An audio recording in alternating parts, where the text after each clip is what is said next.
Good evening. Good evening and welcome. I'm sorry we're starting a minute late, and it is my fault, I think. So, welcome to our City Council meeting. Appreciate everybody being here, both in person and online. And we have a tradition, as everyone that usually attends knows, and that is that we open in prayer. And so Pastor Dustin with Lakeview Bible Church is here to open us in prayer. Thank you so much for being here. So we will stand and thank you for opening us in prayer, and then we'll do the pledge immediately following. Thank you. Well, thank you. It's an honor to be here, and appreciate the invite to pray over you, and appreciate just the opportunity to do that. So thank you. Well, let's pray. Well, Father, we come before you, and we thank you, Lord, for your goodness to us. Lord, we thank you for these men and women who serve diligently and faithfully, Lord God. I thank you, Lord, for how they work and put in the hours, Lord, and face criticism and encouragement and all the different aspects of what it means to lead and run in this city. And so, Lord God, would you give them wisdom? Would you give them insight? Would you help them, Lord Jesus, to lay down their own personal agendas and, Lord, to take up yours and to do what is best for this community, Lord, for the city, for the people for which they represent. And Lord, again, we do just thank you for your goodness to us and pray that you would continue to bless and be in this community. Lord, we ask and pray, Father, for your blessing and your goodness to rain down on the people of Nampa. Lord, I pray that this community would be a light on a hill, that it would be shining, Lord, into the darkness, that people would see Nampa and the good that happens in this community and in our schools, Lord, and all of the different aspects and avenues of what it means to be part of Nampa, and that you would bless it, and others would look and see and desire, Lord, what is going on, the good that happens here. We ask this in Jesus' name. Amen. Amen. To the flag of the United States of America, and to the republic for which it stands, one nation, under God, indivisible, with liberty and justice for all. Pastor Dustin, thank you so much for being here. Thank you for opening us in prayer. It's good to see you. Thank you. And you don't have to stay, but you're welcome to. So, yeah, thank you. Okay, roll call. Rodriguez. Here. Bruner. Here. Jingula. Here. Reynolds. Here. Haverfield. Here. All present. So regarding proposed amendments to the agenda, we are going to move the parks staff communication. It's going to be a little longer than we have time for at the beginning of the meeting, so we're going to move it to after public hearings.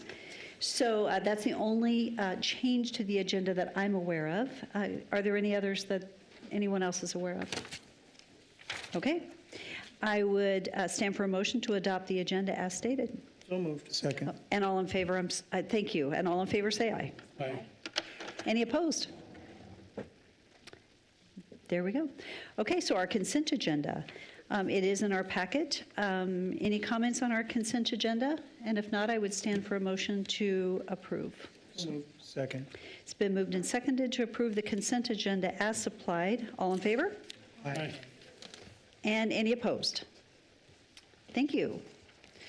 Okay, let's move to the next section as I get there. We're going to start with proclamations at this time.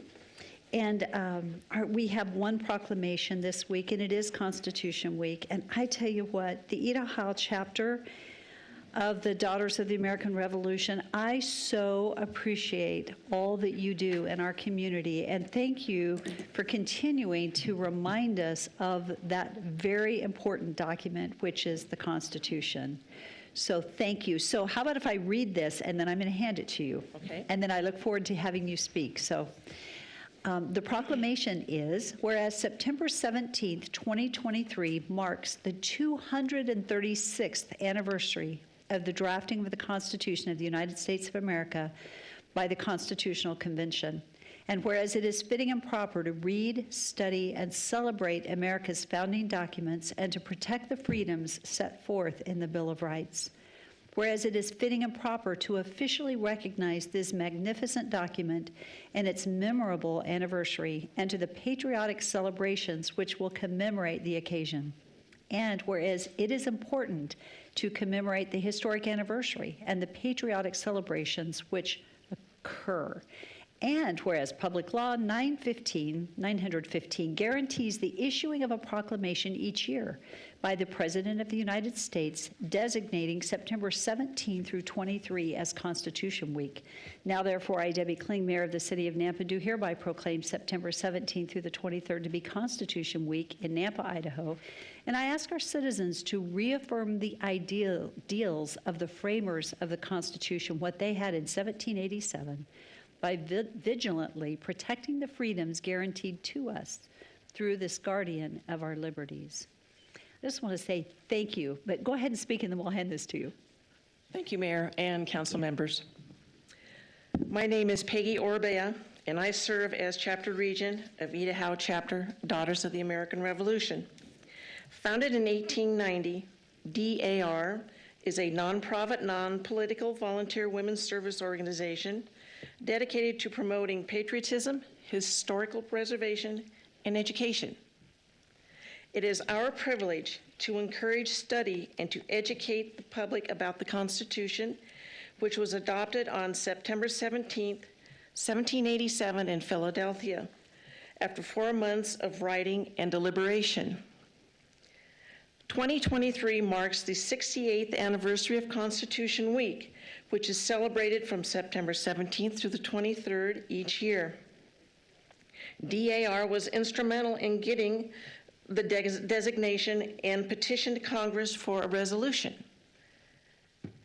Following the passage of the resolution by both houses of Congress, President Eisenhower issued his proclamation on August 19, 1955. The following year, this week of observance was signed into law. As an organization, DAR marks this annual event by requesting a proclamation from the city, as well as ringing bells in celebration, just as they did in 1787, as the news spread from one town to the next. Before we ring our bells, I would like to recite the preamble to our Constitution. We, the people of the United States, in order to form a more perfect union, establish justice, ensure domestic tranquility, provide for the common defense, promote the general welfare, and secure the blessings of liberty to ourselves and our posterity, do ordain and establish this Constitution for the United States of America.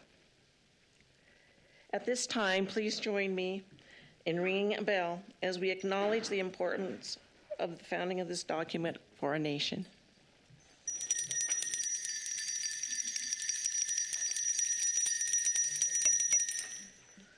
Thank you for your time.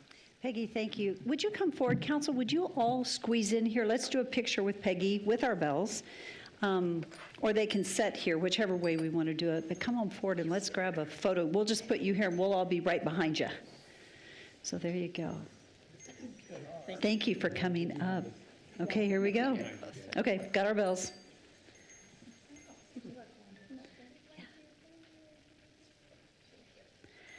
Thank you so much. Thank you for all you do. I so appreciate it. Thank you. Take care.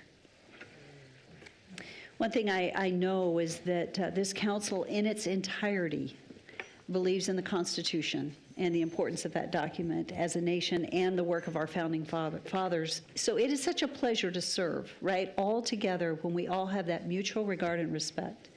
So that's really awesome. Anyway, thank you.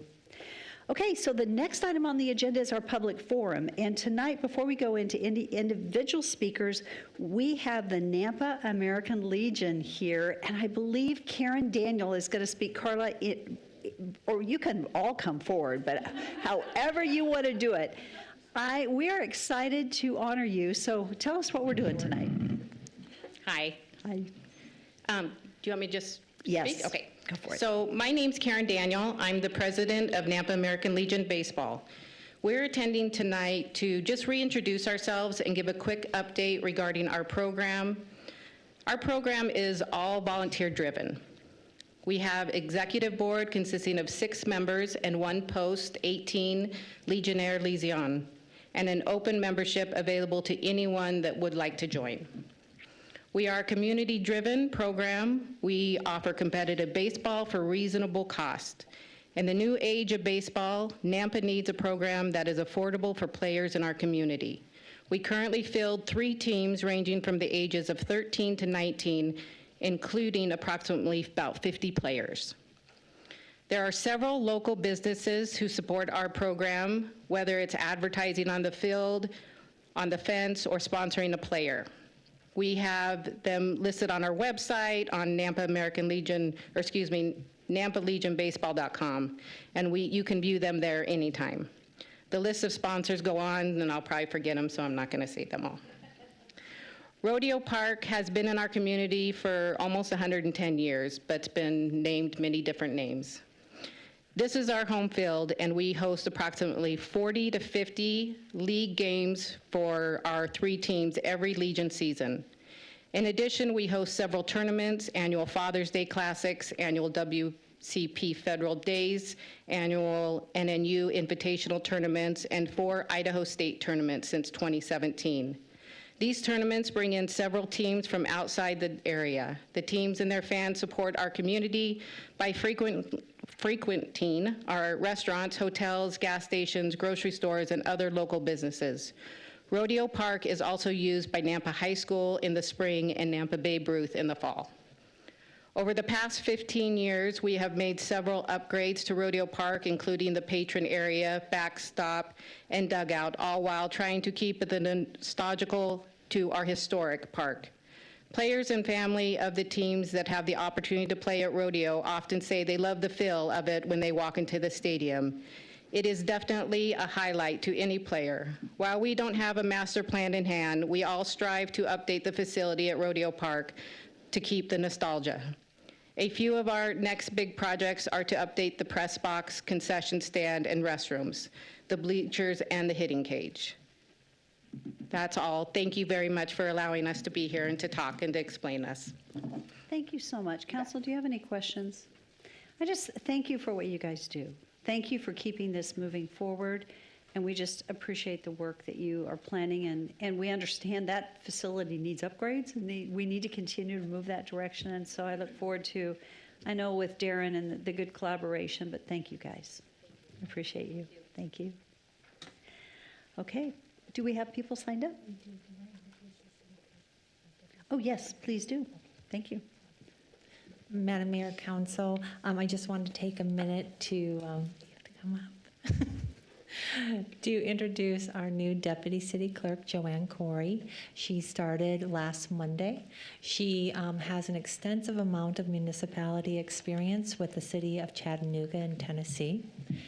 Although she wasn't in the city clerk's office, she was there for quite a few years in various departments where she learned leadership experience, customer service, and attention to detail, all areas of expertise that the city clerk's office needs. So welcome, Joanne, and I don't know if you want to say a couple things about yourself. I just wanted to say thank you for giving me the opportunity, and I appreciate it. The time that I've been here so far, it's been very welcoming. Oh, golly, I don't know what else to say. Mayor, I want to advise her never to lose that accent.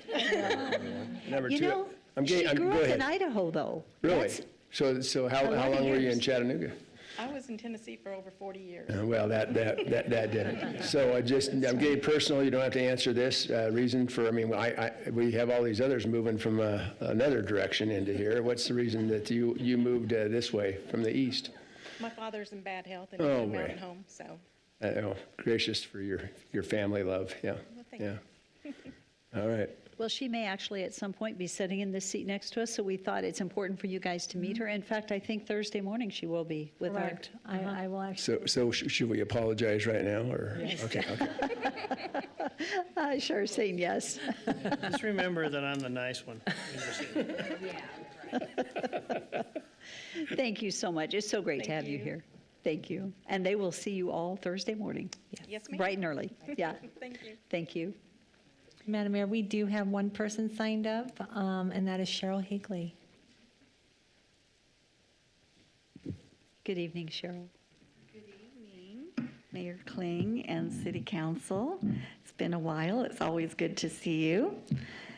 I just wanted to come and make a quick comment about how. Excuse me. Quickly Oh, address. I'm Cheryl Higley at 12441 South Abbott Downing Way here in Nampa. You'd think I know that by now, but I forget. I get so excited to share with you. Anyways, I just wanted to make a quick comment about how impressed I was with the process for approving the annual budget for the 2024 fiscal year. In June, I attended the budget open house for the public, and in July, I attended the all-day City Council budget discussion meeting where you all reviewed this 350-page budget with each and every department of the city. That was so impressive. I came away with an even greater appreciation for all of you, as well as the city staff who prepared the budget. There's a lot more than just numbers in the budget. It contains a lot of valuable information about the city, its goals, and its operations, and I recommend everybody read it. Your transparency, your thoroughness, your knowledge, your dedication, and your diligence were so evident during the budget process. But unfortunately, not very many members of the public were here to witness it. So I just want to publicly express appreciation for all the time, energy, and effort that you spent scrutinizing the budget in order to make sure that our city is a good steward of its resources and remains on a firm financial foundation. Thank you so much.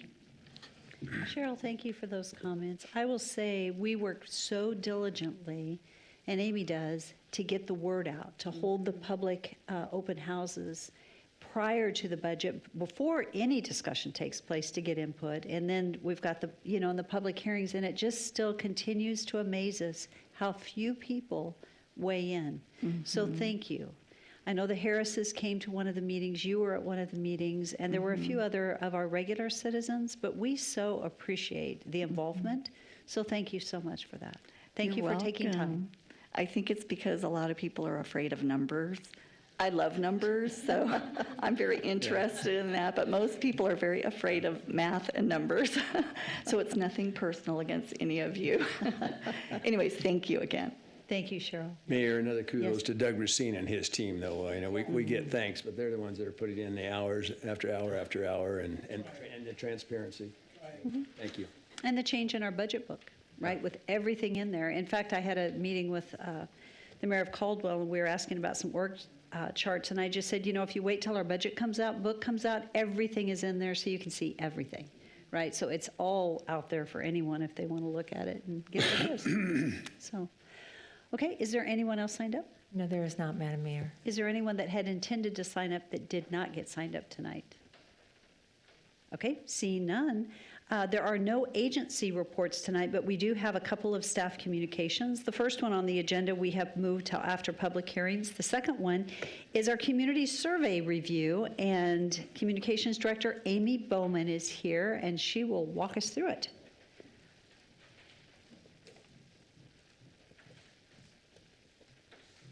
Hello, good evening. My name is Amy Bowman, Director of Communications for the City of Nampa, and I'm so excited to be here tonight and share ever so briefly about our community survey. Hopefully you had a chance to look through some of the more detail that was in the packet on the last council meeting. Really exciting, though. We had our most responses ever, and I'm sure Ms. Higley hopefully took this survey. Thank you for those kind comments, because I think it's like a finance love letter, the budget. It's a very beautiful document, so thank you for saying that. It makes my day. And thank you to Councilman Haverfield, because he actually hosted one of these community yard signs that we put up. I think that helped with the outreach. We had an 80% increase over last year, which was a wonderful increase. I was hoping for maybe 25%, so that was wonderful. For the first time, we did also have the survey in Spanish. We only had 3 participants this year, but hopefully it will grow next year. I do want to thank Rick, and he had an intern from BYU, Eli Richardson, who helped with our survey, and I think just improved it for the majority. The baseline questions were the same. We did incorporate this year the districts, which of course are new for our community. And so hopefully it will help people identify what district they are, and then also for staff moving forward and possibly future budget years, the areas of the most impact for certain districts. For today, we're really just going to focus on the high level community-wide. And so this is kind of a rank from high to low based on the responses that we received. As a place to live, we're apparently doing pretty well. Overall quality of life is great. A place to raise a family, a place to worship.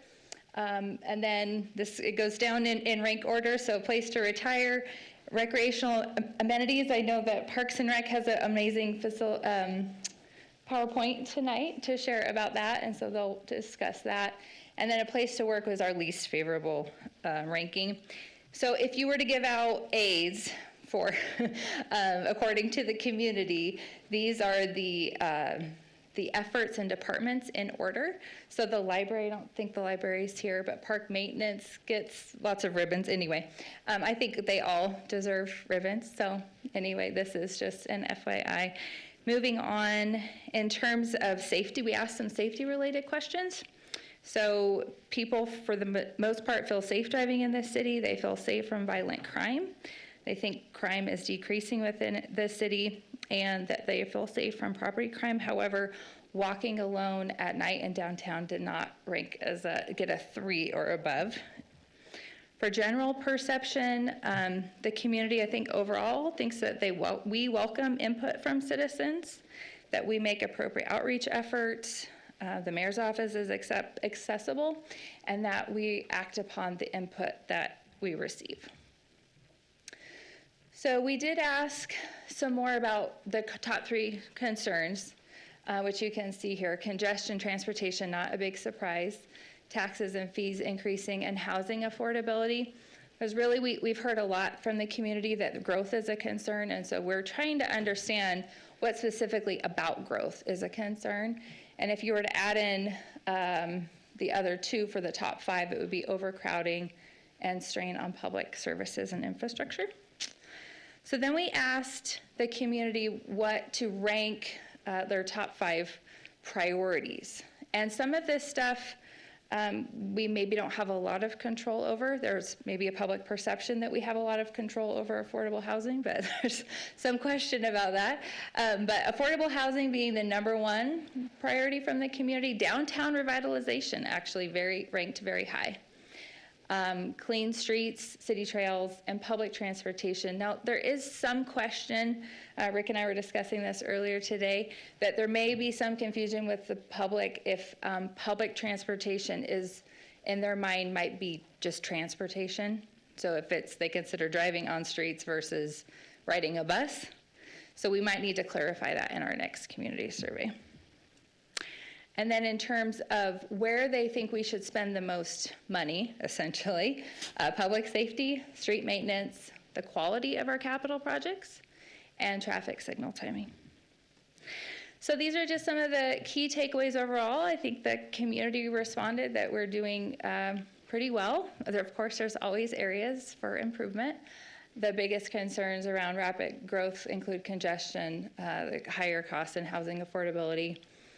There are some district-specific areas of concern that, for example, District 1 seemed to be more concerned about city trails because that just maybe hasn't been developed as much yet.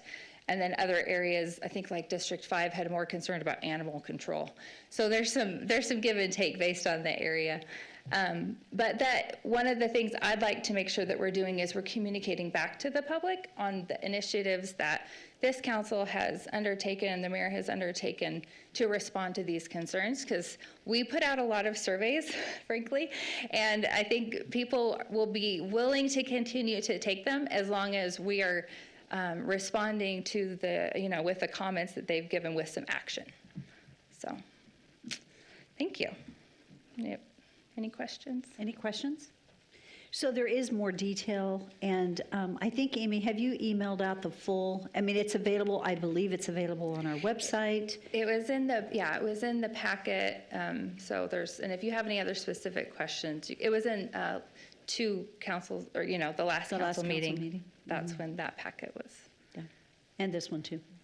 So thank you. If you have any questions, though, reach out to our office, reach out to Amy. Amy, thank you. It's a lot of work to get this done, but it's so important that we have the benchmarks, which we have from year to year, and we can see what our citizens are telling us. So I really appreciate that. Our next staff communications, Tom Points.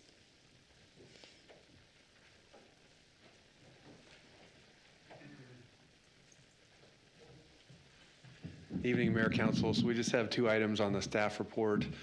Jeff Barnes, Director of Water Resources, will give you some important information about the wastewater plant construction, and then Daniel will follow up with an update on the fiber installations in Nampa. Good evening, Mayor and City Council. Quick update on our project at the wastewater treatment plant. Again, this is the largest project that reuses treated wastewater in the state of Idaho. It's the largest design build, progressive design build project. We're about 67% complete. You might ask yourself, what does reuse mean? And people are listening. Well, we will be treating 11 million gallons a day starting, and treating it to Class A standards, and then pumping it to the Phyllis Canal, where it can be reused for irrigation, for agriculture use. And the total capacity of the station at the end of the project will be 20 million gallons a day, almost double the capacity that we're at right now. The project is 67% complete. We've received $6 million in grants to date too. I would want to highlight that. And with that, things are on schedule and moving forward. And I'll stand for any questions you might have. Thank you. Are there any questions? Yes, Councilman Haverfield. There are other reuse taking place as far as the biosolids. What else is ready to be gone, I guess, as a reuse? Can you speak to those things as well? Yeah. Mayor, Councilman, so our biosolids, a product of the solids process, is treated, looks like topsoil when it gets done. So we have an agreement with Timber Creek Recycling to reuse that material. It'll be used for composting. It'll be taken to their site and used for composting, and then sold as a product to the city. We also have biogas on site, and that is a byproduct of our digester process, and we use that to heat the heating portion of our building. We also use it when else? You got it. Oh, for our boilers. So we're reusing our biogas also. Great. Thank you. Are there any other questions? Thank you. Appreciate it, Jeff. Hi, Daniel. Mayor and Council, so talking about fiber optic install, TDS is approximately 20% done with their build throughout the city. They've applied for 117 right-of-way permits, and about half of those are complete at this point. We're looking at probably another 3 to 5 years for them to get completely through with the city. Their current focus is generally the southeast quarter of town, and they are doing a number of the backlot installs. Since they've gone to that, we have fielded a number of calls with questions, concerns from citizens, and we've been helping to educate them on what easements are and what their rights are in that. As far as utility strikes in that, it does appear that the utility strikes in that has gone down for the city since they've started in the back lots. We've had a couple of mishaps, but generally speaking, things have gone very well for those installs. They've also been working with Idaho Power to do some on-pole installation as well.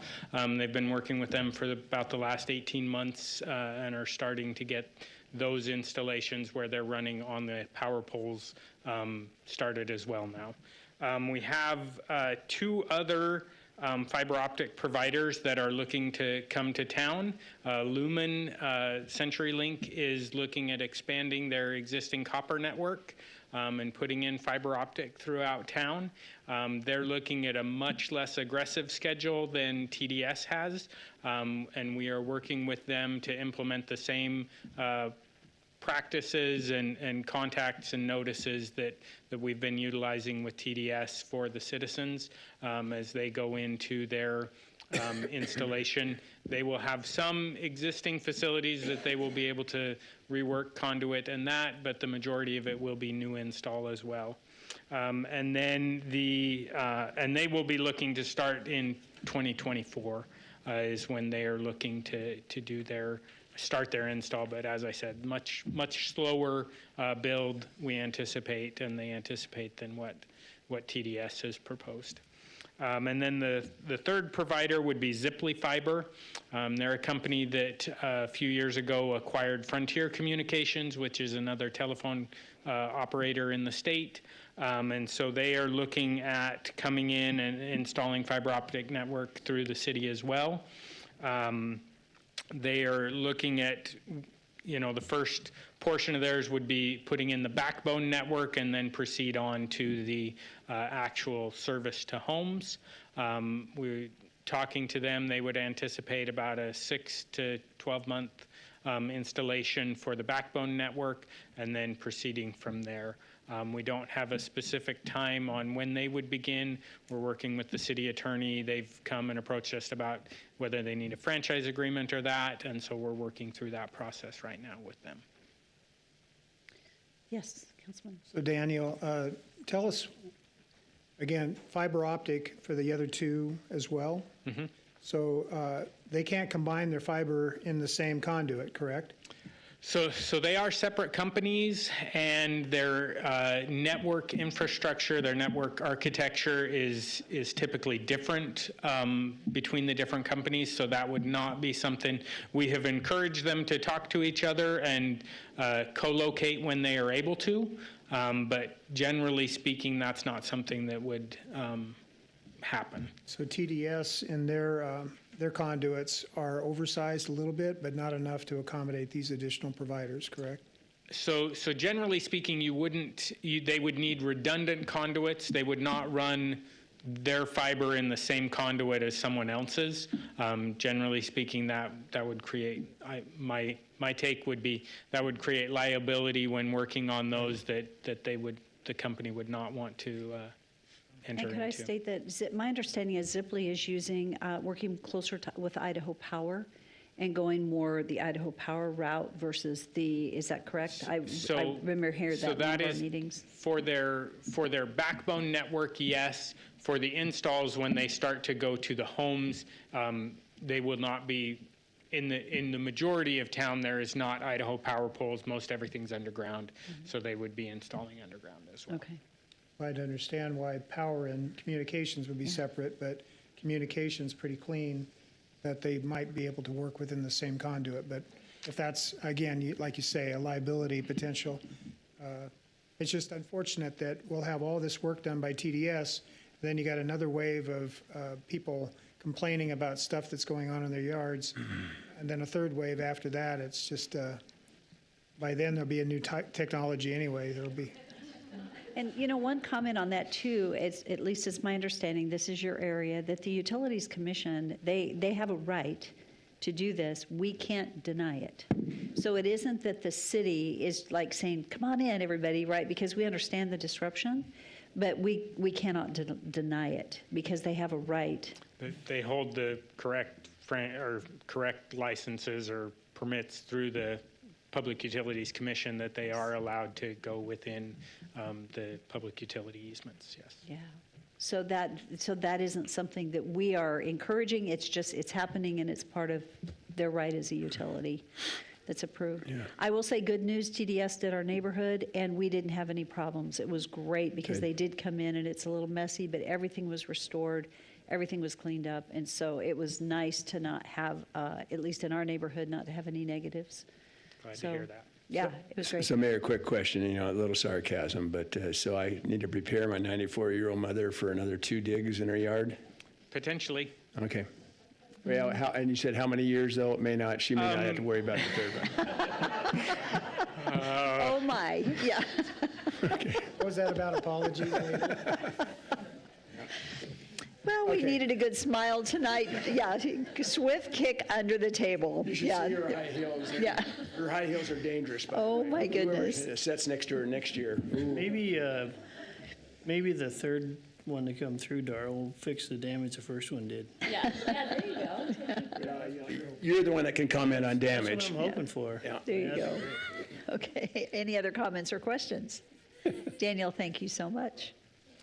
Okay, that concludes our staff communications. We do have 2 new business items that we will complete very quickly here, hopefully. The first item is an action item, and this is to authorize the mayor to sign an extension agreement, which was included in your packet. This is the professional services, for professional services with Borton Lakey Law. And it's extending the term of the original agreement to September 30, 2024. And yes, he's sitting right here. But you know what? We have, the original agreement was for a term, and then at the conclusion of that term, it accounted for the opportunity to extend it for an additional year. And my request would be that we go ahead and extend it as it is in the contract for one more year, additional year. So moved. Second. It's been moved and seconded. Is there any discussion? It's just nice to know that it's been approved by legal already, so. I made a joke about that too. Yes. Yes, that was, yes. What do you do with it? Yeah. Yes. Mary Kling, I wanted to ask Todd a couple of questions here. Is that, number one, we didn't get very much information in the packet. So under this extension agreement, does that include the 2024 budget, or are we still in the 23 budget?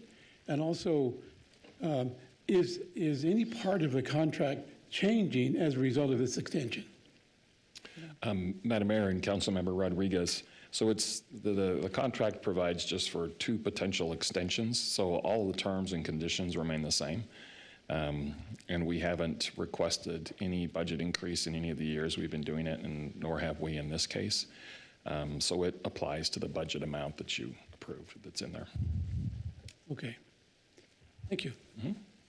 Mayor Kling, did I miss something? Because I don't see in the packet, I don't see the actual agreement in The original agreement. Yeah, I mean, You it know- just refers to the different paragraphs, but I never saw it, so I don't know Because how. it was signed before you came in. Yeah, Yes. so I just don't know how I can vote on something that I can't see, so I'm just wondering if I missed it or if it's just not here.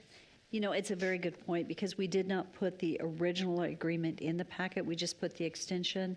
It is the same agreement that we've been operating on for the last, is it 5 years or 3 years? 4 years? 3. Thank you. I couldn't remember. But it was a 3-year agreement, and we've been operating underneath that and have not had any questions or problems. And I do appreciate the fact that there have been no rate increases and during that time frame. And Mayor RTD. Todd, you're going to be the main attendee for this year? Okay. Okay. With the exception of the January, February, and March issue that I have. Yeah. Yeah, you made some. Yeah.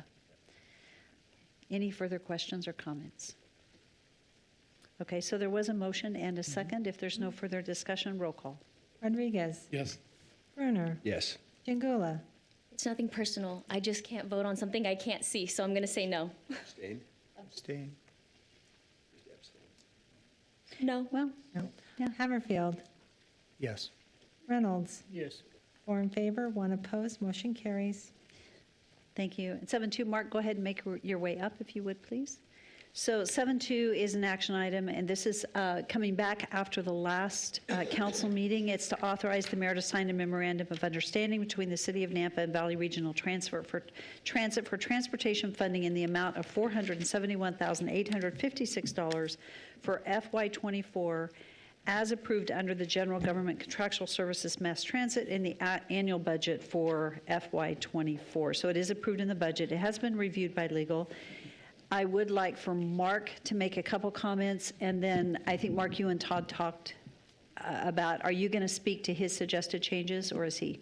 He will speak to it, and I'll Okay. give him an opportunity here. Okay, thank you. Slide presentation. I have a short slide presentation to answer any questions, hopefully. Thank you. Do you want to pull that mic just, it's angling away because it doesn't pick up there. Yeah, there you go. Thank you. Okay. Good evening, Mayor, members of the City Council. I'm Mark Stoyer, the Director of Strategic Initiatives. As you're aware, at a previous council meeting on September 5th, a 3-year memorandum of understanding with Valley Regional Transit was presented. However, it was not approved. And as a result, staff met with VRT, and they have now submitted the subject 1-year MOU to City Council for City Council consideration tonight.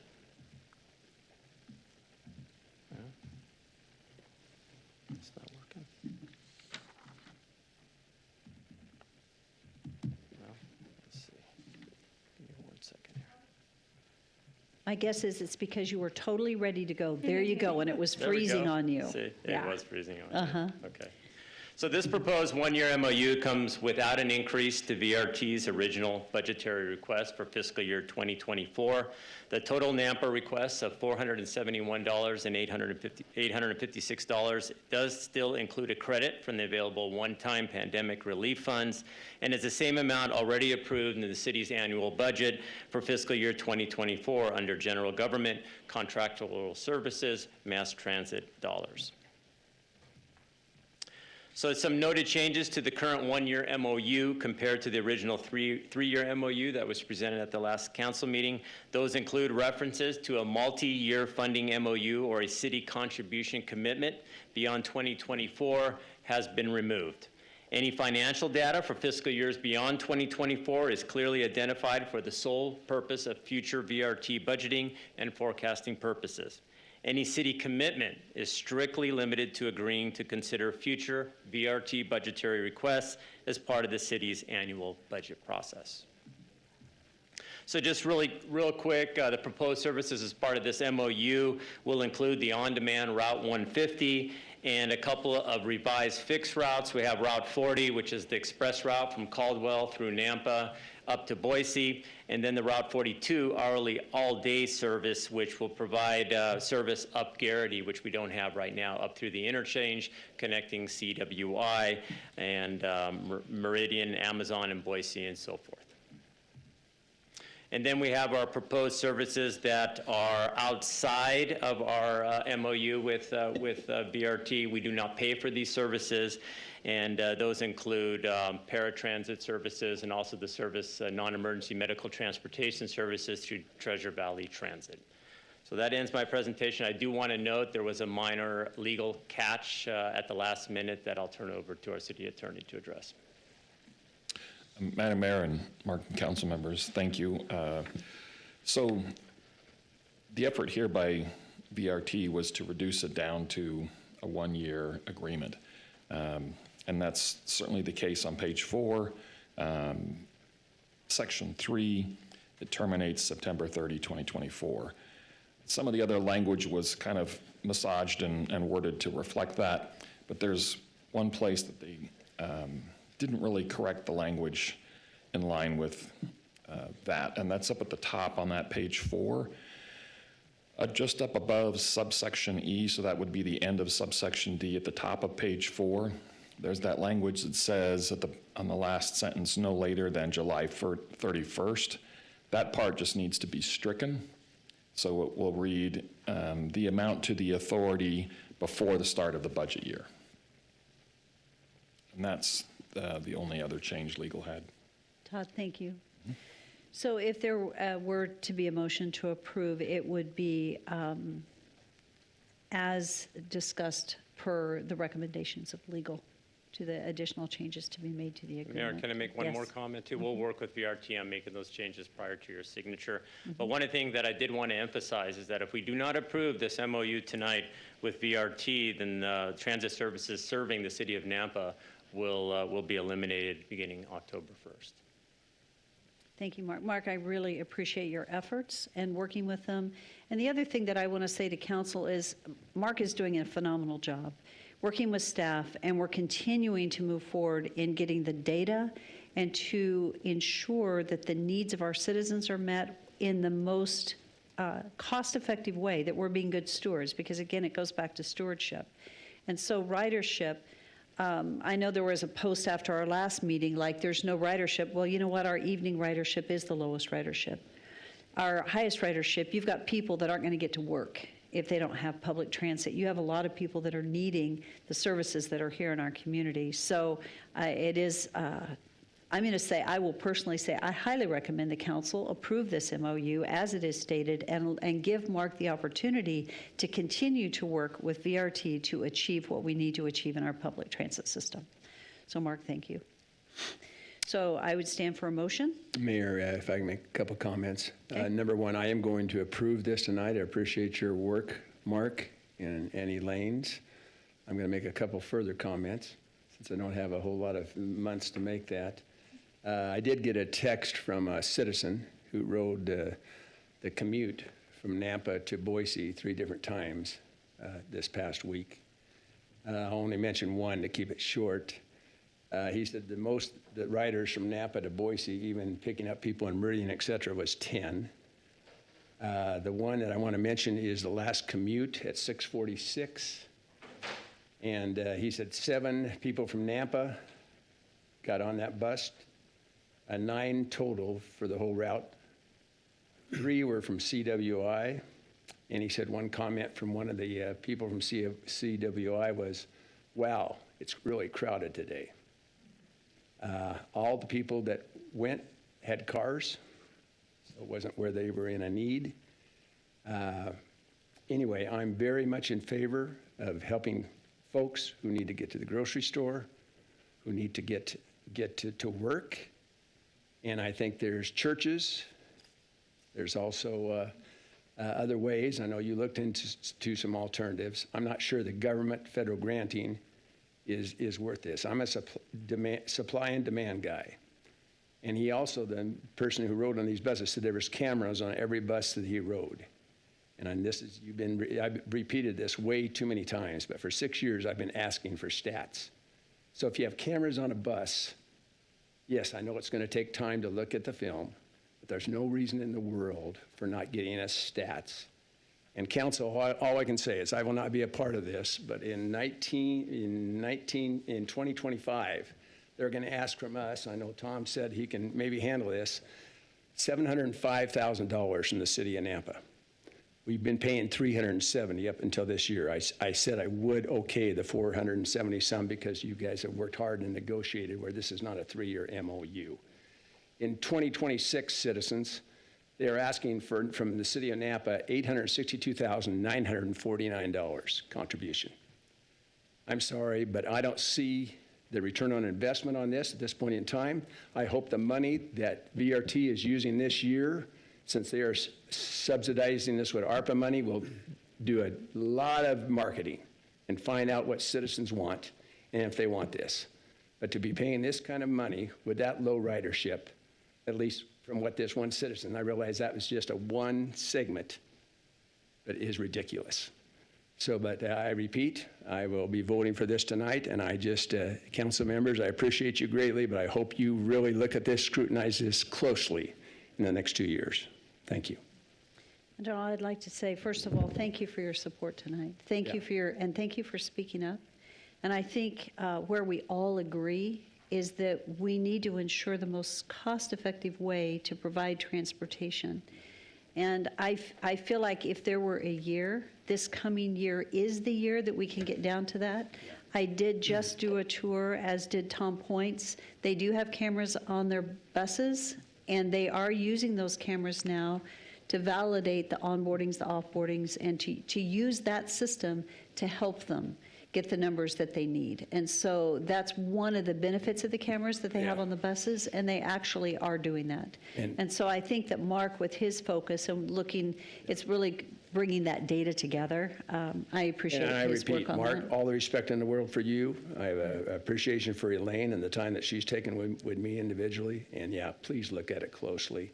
My main thing is the city can, at this point in time, in my estimation, and this rider's estimation, could do this on our own at much less expense if this is all it's going to, the demand is going to be in the next year or two. So hopefully that increases, because I'm for public transportation if there's a demand for it. Thanks. Thank you. Councilman Rodriguez. Thank you, Mayor.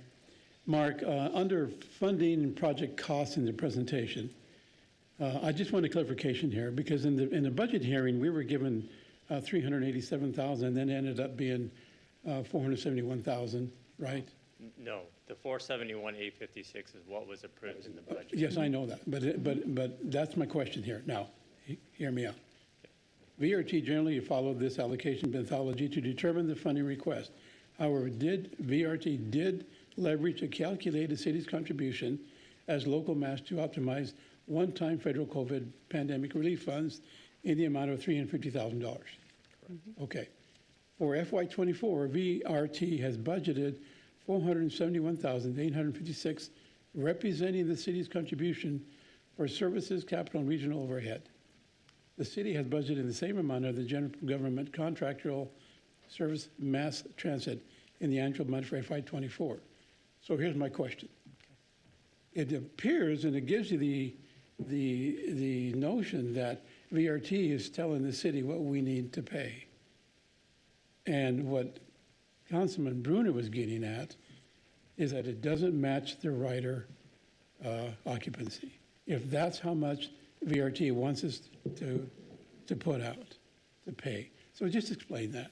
So I brought this slide back up. So based on their cost allocation model, which takes in all the different aspects and all the different costs and revenue that VRT receives and what they spend for the service, based on that, it was $821,000 and a little above that. The one-time relief funds of $350 were applied to that, and that's where we ended up with the $471,856. So yeah, the way it was worded in the staff report was kind of flipped. So Yes. there could be some confusion there, but 821 is where we started. That was what they would charge us if there was no pandemic assistance. You follow it, Mayor? And also, I think Tom Points from Public Works said that $400 and something thousand will be coming from the Streets Department. And so is that included in this at all? So during the budget workshops, what we decided to do is rather use streets money for year 2 and year 3 that were going to be more expensive to the city of Nampa. But for the first year, we would take it from general government. I see. Yeah. Okay, thank you for that. Thank you. Mayor, quickly. Yes. Mark, I just want to say thank you so much for taking the time to go and work with Elaine and come back with something different. I know that the three of us gave you a huge headache, so I apologize for that. But this is exactly what it was that I was looking for, so I really appreciate your efforts in that. So You're thank welcome. you. Any other discussion? Mayor Kling. Yes. I just want to echo what Darrell said, and I appreciate the red flag that he's waving at this point. And going forward, next year, this will be a topic that merits a lot more discussion. And there's reasons for that I can bring up maybe with you, Mark, of just my observations as well. I don't need to get into them tonight. But basically what I understand we're doing tonight is we're allowing an increase over last year's commitment of $350 of about another $120,000, correct? So knowing that there's a $350,000 that will be applied to that to get to the number that they want us to be at, but there's no promises made. Next year, year after that, there's no promises made. This is a conversation to be had by a new council coming in after November, and so I just want that to be stated, and I'm glad that the language was taken out of the MOU to state that it's just a one-time thing. So next year will be another opportunity to revisit this. That's correct. Thank you. If there's no further discussion, we do have a motion and a second on the table. Roll call. We don't? We don't. I'm sorry, I guess we did. I thought we did, but I will make the motion for this 1 year. with the language as stated by The Todd. language as stated, with the understanding, that will be the legal change before this is signed by you, Mayor. Thank you. And I'm so sorry. I do apologize. I forgot that we didn't have the motion, so. Don't forget to tell Elaine I motioned. Okay. You know what? It was emotional. He's hearing. That's a big deal. Yeah. So, yes, is there further Yeah, discussion? I second it. It's been moved and seconded. Roll call. Rodriguez. Yes. Jingula. Yes. Hammerfield. Yes. Reynolds. Yes. Brunner. Yes. All in favor, motion carries. Okay, so it is 6:28, and it is time to move into our public hearings. I do apologize for the wait this evening to everyone here. So we're going to start with public hearing number 1. This is an action item. You know what? Let me pause real quickly. action, just in case anyone is here for action item 8.2, which was amendments to the Downtown Business Improvement District Ordinance, that item has been withdrawn and there's no action to be taken. So I just want to make sure everybody knows that. I don't think I see anyone here for that item. Okay, so now going to 8.1 on the agenda. This is a public hearing to approve the FY23 proposed budget amendments, and Doug Racine has the staff report.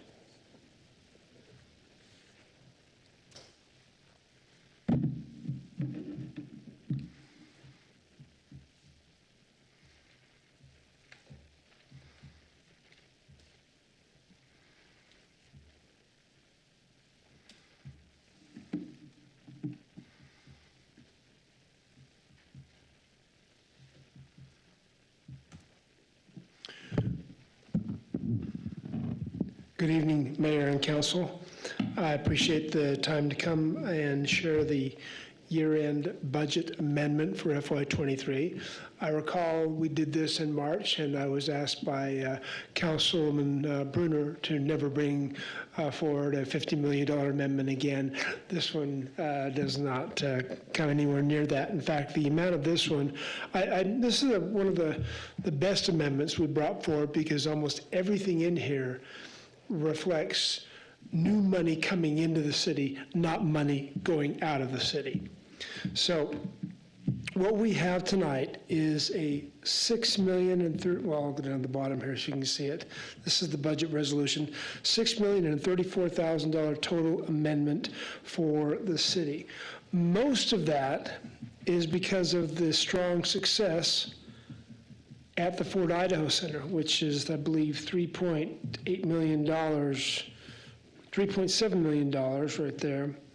So because we have had a high degree of uncertainty in concerts and attendance over the last couple of years due to COVID, we've kept the budget kind of low, and we wanted to see how things would develop. Well, last year, towards the end of the year, things really took off in FY22. And at that time, the budget was already set. So what you're seeing here in this amendment, out of the $6 million, 3.7 is directly related to the success of the Idaho Center. More revenues and more costs. The revenues exceeded the costs, so we brought more in than we paid out, which is a very, very good thing.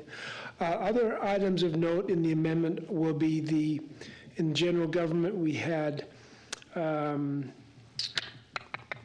$600,000 of general government. $500,000 of that was for early spending for the Idaho Horse Park.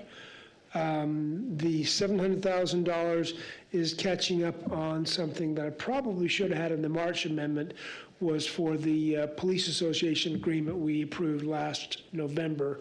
So it's this is catching up during the course of the current year.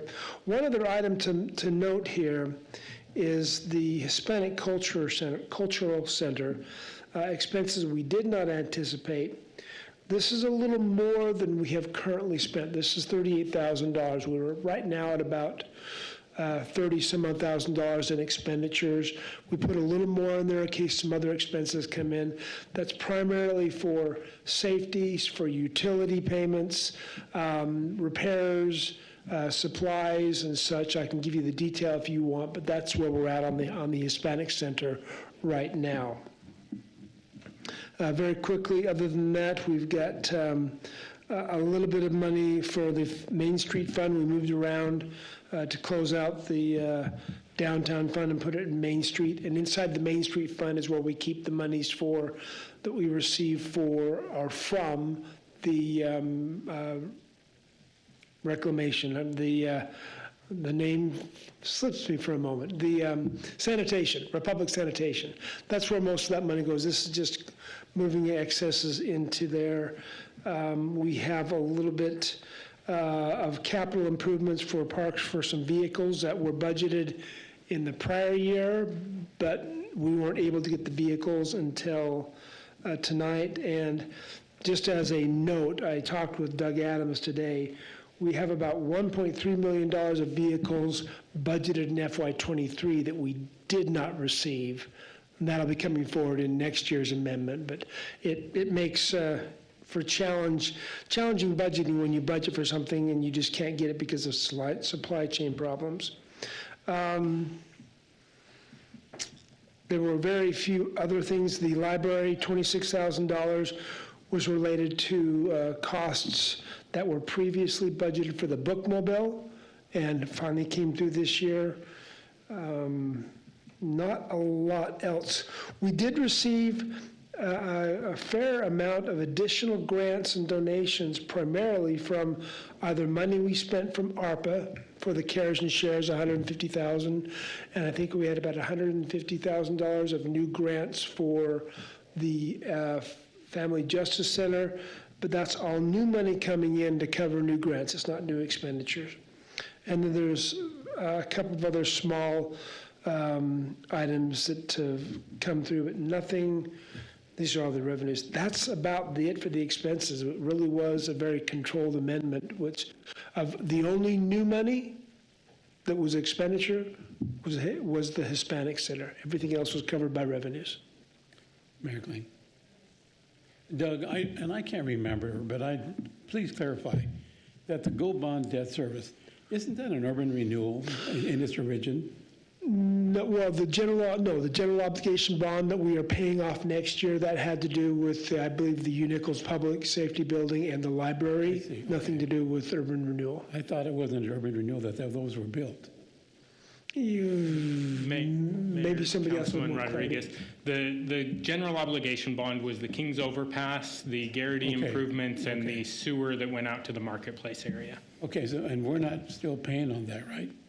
We have the last payment will be made on August 24th, 2024.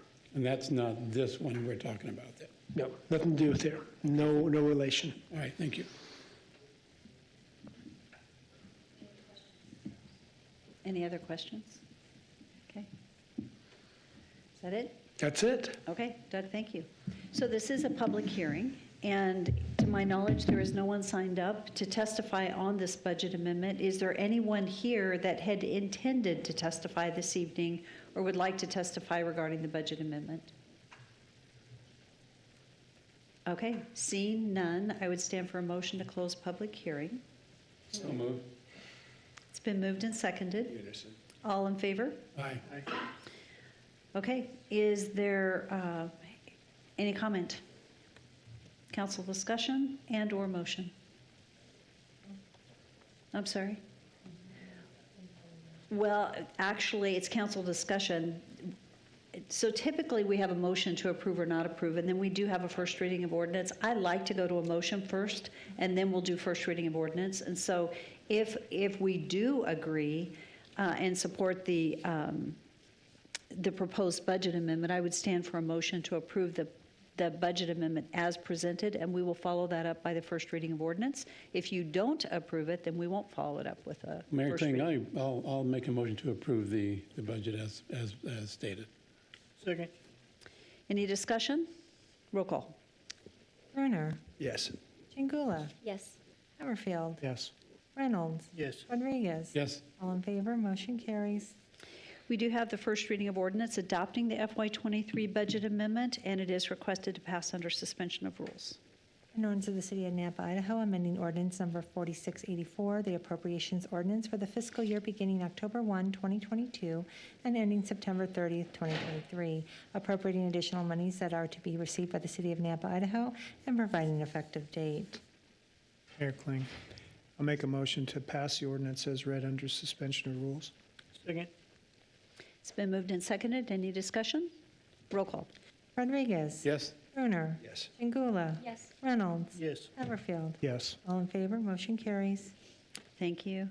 Again, action item 8.2 this item has been withdrawn. Because it was withdrawn, there is no need for a motion to do anything, so no action is to be taken. It has just been withdrawn. We're ready for item 8.3 on the agenda. This is an action item, and this is annexation and zoning to RS4, which is single-family residential zoning district for 13.84 acres, and zoning RS6, single-family residential zoning district for 2.64 acres, and a potential development agreement and subdivision preliminary plat for Clear Creek subdivision at 0 Middleton Road. This is for Becky McKay, Challenger Development, Inc., representing Endurance Holdings. And thank you for being here this evening, Becky.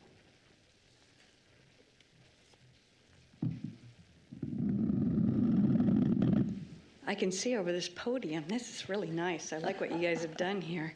Thank you. Becky McKay, Engineering Solutions, business address 1029 North Rosario. I'm representing Challenger Development on the application that's before you. Which button? I forget. The one on the right. Just to refresh your memory, the subject property, which one points? Oh, okay. I thought maybe. The property is located south of Lone Star Road on the east side of Middleton Road, just across from Lone Star Middle School, bounded by the Wilson Drain on the north boundary and the Orr Drain on the east boundary. What's before you this evening is just 16.48 acres. As the mayor indicated, we are asking for annexation and rezone for a portion of it to be RS6, and that's about 13.84 acres, and a portion to be RS4. We have a preliminary plat for 60 single-family lots and 12 common lots that's before you. Just to give you a little bit of history, we did come before the council last year in 2022. The project included not only this 16.48 acres, but the southern 13.13 acres, which was zoned BC and approved previously for multifamily. We brought before you 107 townhomes, 6 single-family lots, and 23 fourplexes for approximately 205 dwelling units at a density of 7.16. It was the council's determination through the findings that the multifamily use and the higher density was not compatible and consistent with the existing development in the area, and that they wanted the BC zone to remain for neighborhood commercial, a mini storage if so be. And Councilman Bruner instructed the applicant that he felt that single-family detached dwellings were more appropriate for this parcel, and that if we were to come back with something in a medium density range of less than 4 dwelling units per acre, that would be more appropriate along this Middleton Road corridor. So what's before you tonight is what we've come up with. As I indicated, there are 60 detached single-family lots. We have a density of 3.64 dwelling units per acre, so we are under that 4. We did meet with the neighbors. There were approximately 11 at our neighborhood meeting. The neighbors were very pleased with the revisions that we made. They were happy that they were all detached single-family dwellings. They were happy that the density was less than 4. They indicated that they wanted vinyl fencing on the perimeter, 10-foot sidewalk to obviously get the kids to the school.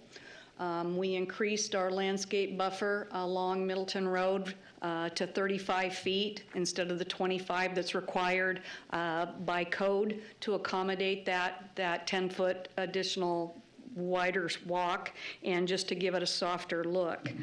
In the land use map, you guys changed the land use map to medium density residential, which is 2.5 to 8 dwelling units per acre, so we are within that parameter. South Middleton Road is designated as a principal arterial, and our lots in here range from 4,400 to 10,000 square feet with an average lot size of 5,460 square feet. As indicated, we have a mixture of the RS4 on the western portion of the property that fronts on along Middleton Road, and then we have the RS6 for the smaller portion that is separated by our basically an island from the Orr and Wilson Drain.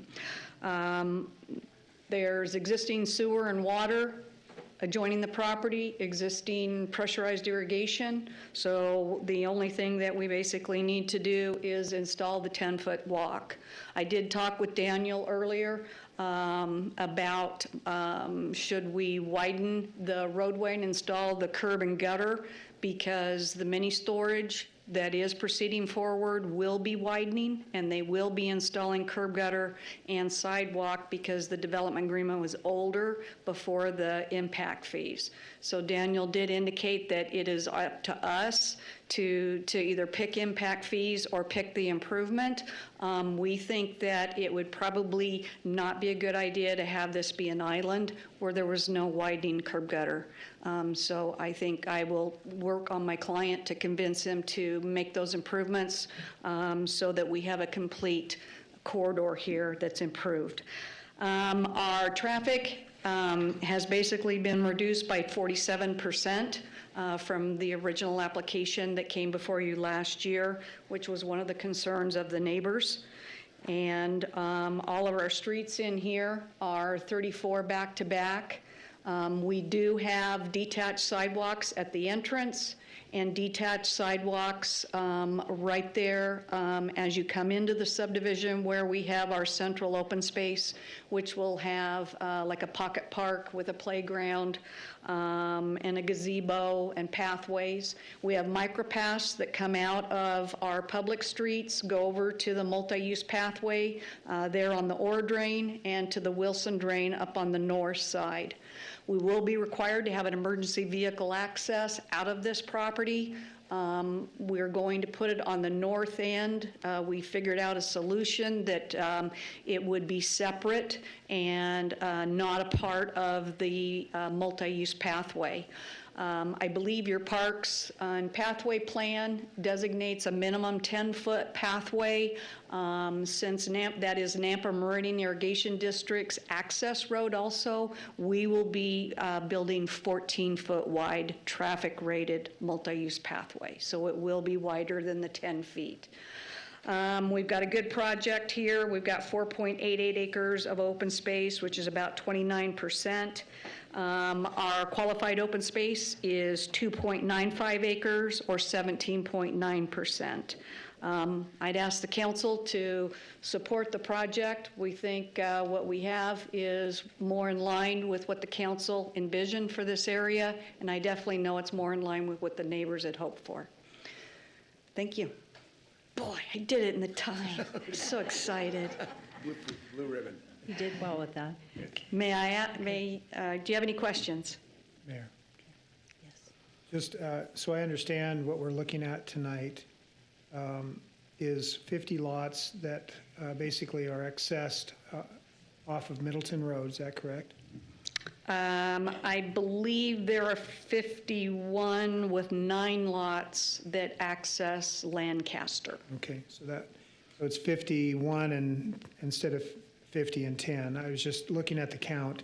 So you have one main entry point for 50 lots, which exceeds the limitation of having to have a second entrance, but you're saying that what's on the plat map here as an emergency access only that was to be on the south of the development is now going to be on the north side of the development? Yes, Madam Mayor, Councilman Haverfield, we initially had the emergency access coming off of the common drive that serves those 3 lots. And I do have a buffer, landscape lot buffer next to that common drive. Then we were going to have that intersect with the mini storage facility. And where's the mini storage? To the south. And then that interconnection would then provide a second means of access. However, in looking at the site plan provided by the architect, we had some concerns about the radiuses.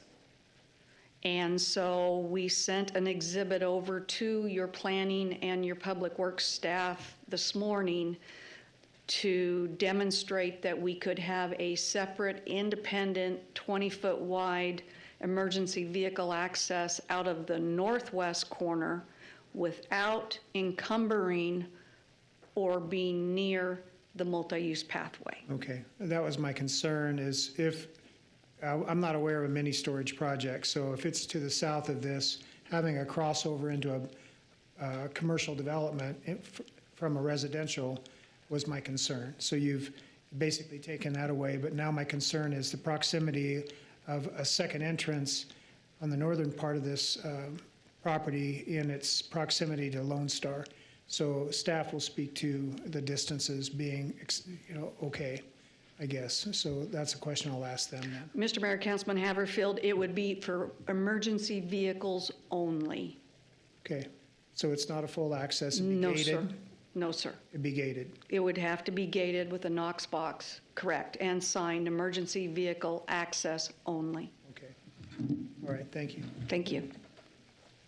Are there any other questions? Mayor? Yes. Becky, what is the percent of the green space that you have on this project? We have, of the qualified open space, we have 17.4%, I believe, 17.9%. Okay. And how much of that is, usable is probably not the right word, but it looks like, we have a lot of it on the exterior, but how much of that is like actual space where people can congregate? Madam Mayor, Councilman Jangala? You're good. Okay, I've always had that. We have a central common area that is 0.67 acre. Can you just point that? Okay, so it's just. Yeah, so it's that area there, which is basically 29,177 square feet. And what do you guys have planned to do with that? We will have a playground, we will have benches, a gazebo, and as you can see, a pathway. And then that pathway will interconnect. And then we have detached walks along the west side there. And then I have landscape buffers. So as you enter the subdivision, you will see the central common area and the landscape buffers and detached walks to make it look soft at the entrance. Thank you. And then I've got the micropaths. Are there any other questions? Okay, Becky, thank you so Thank much. you. You know the routine, and we'll have you back. Okay, Christy, is this one yours? Yes.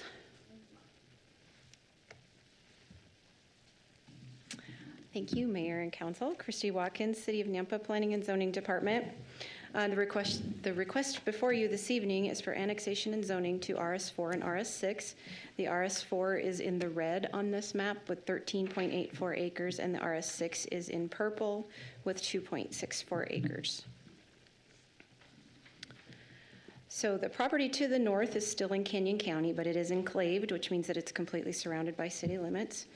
The property to the south is a BC zoned property with a development agreement that gives them permission to do a storage unit on that property.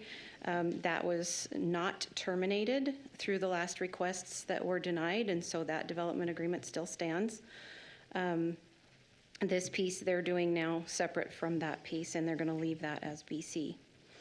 And then, of course, the Lancaster subdivision to the south, which is RS 8.5. To the east is also, again, Canyon County enclaved properties, and then further to the east is RS 6, single-family residential subdivision. To the west is RS 22, which is Lone Star Middle School.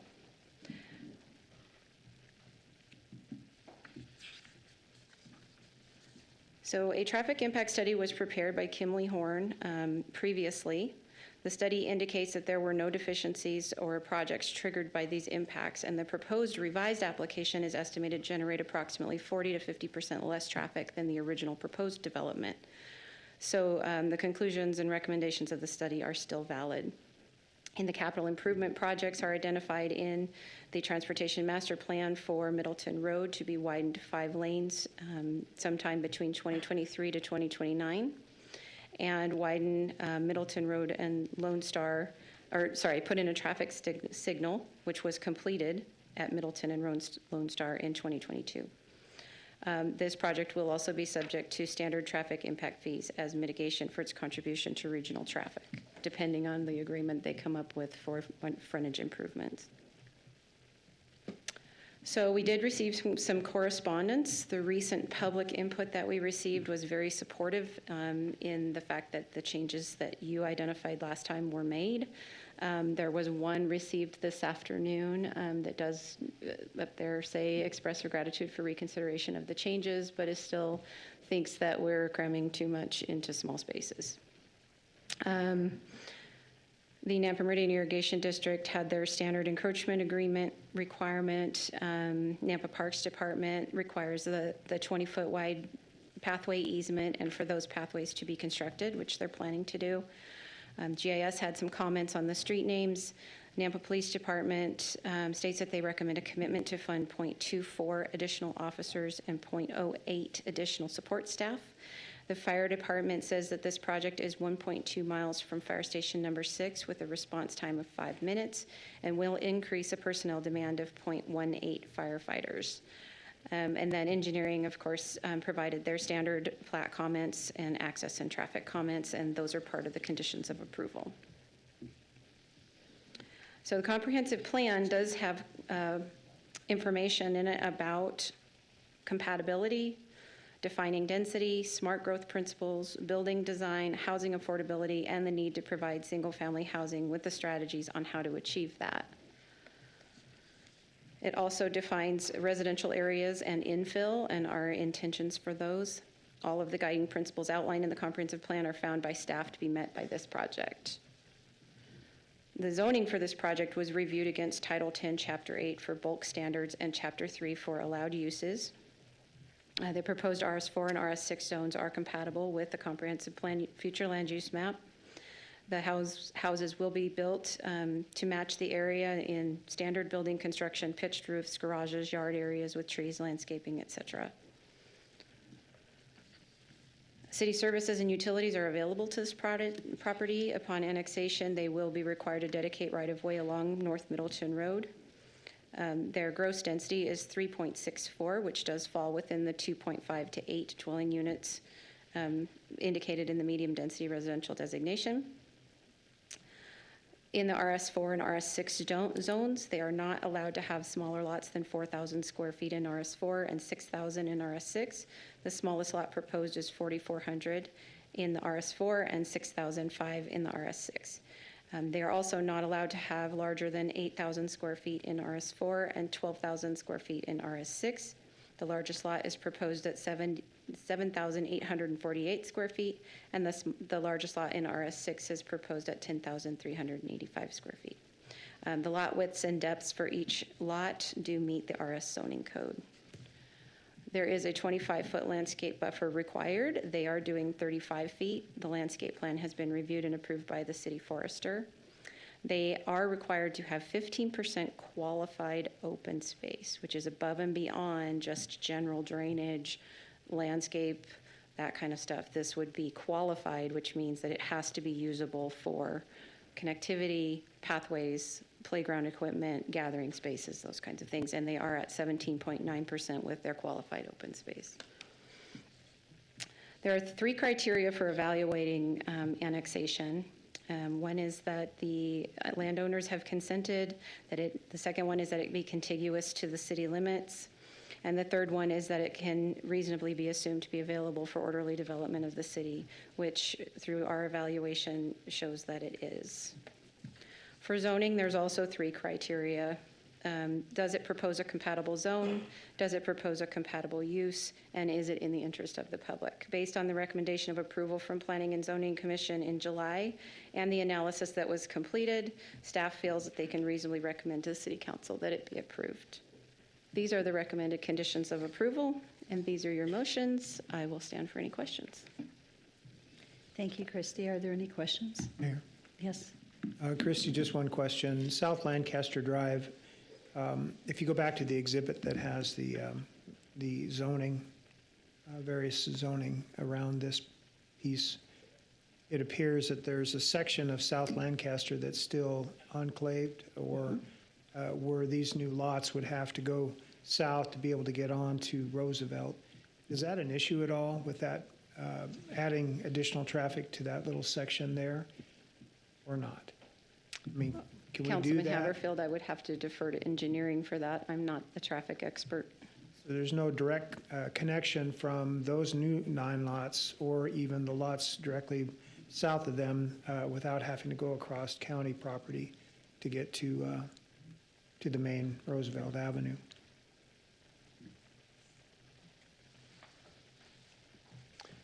Mayor, Councilman Haverfield, you are correct. Those lots there their main access would be likely down Lancaster out to Roosevelt. Lancaster is a public street the entire way. It's not a privately maintained or owned street. Who maintains it, the city or the county? The city maintains the portion in yellow that is in the city limits and was part of the Lancaster Villas subdivision a number of years ago. The portion that is just the hatched there is maintained by the Highway District. The number of homes that we're talking about there, I don't recall them expressing any concern with the development and If we bringing were that looking through at there. 60 lots, half of them going down that direction, I'd have more of a concern than 9.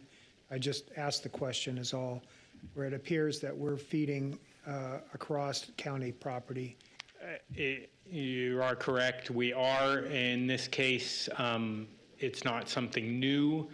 Both the Camden Heights subdivision, those first couple of phases, they likely utilized some of that access out into that old existing subdivision, but it is a public street and it's certainly not enough traffic that it would be causing a capacity issue on Lancaster.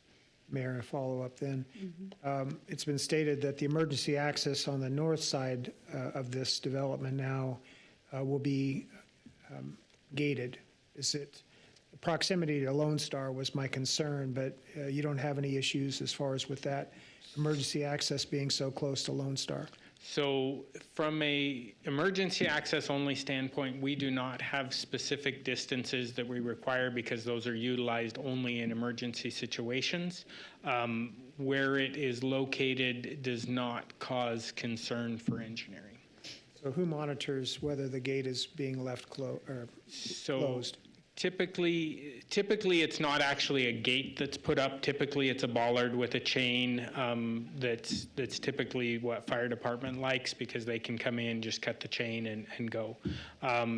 We typically work with the HOA since it isn't a public, it's a emergency access only. They're responsible to keep that chain in place. If they do not, we work with them directly in engineering to make sure it gets put back up and that it's not being utilized for everyday access. Was that stated in the packet, or does it need to be stated that they work with you to maintain that as a closed access? That is typical practice and something we generally deal with on the final plat, not something we generally deal with on the preliminary plat.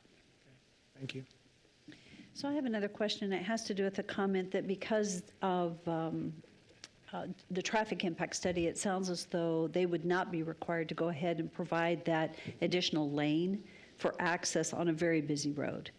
And so it sounds as though they can avoid impact fees. If they put the lane in, they don't have to pay impact fees, but it really should be put in at the time of the development because our current, just remind me, our current guidelines actually are to ask.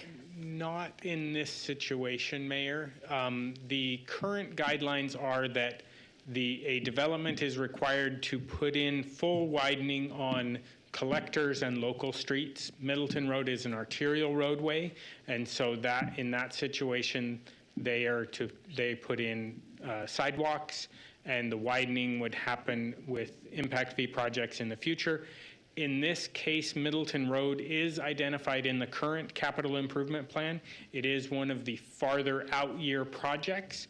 So if they were to put in those improvements along their frontage, they would be able to receive credits against the impact fees.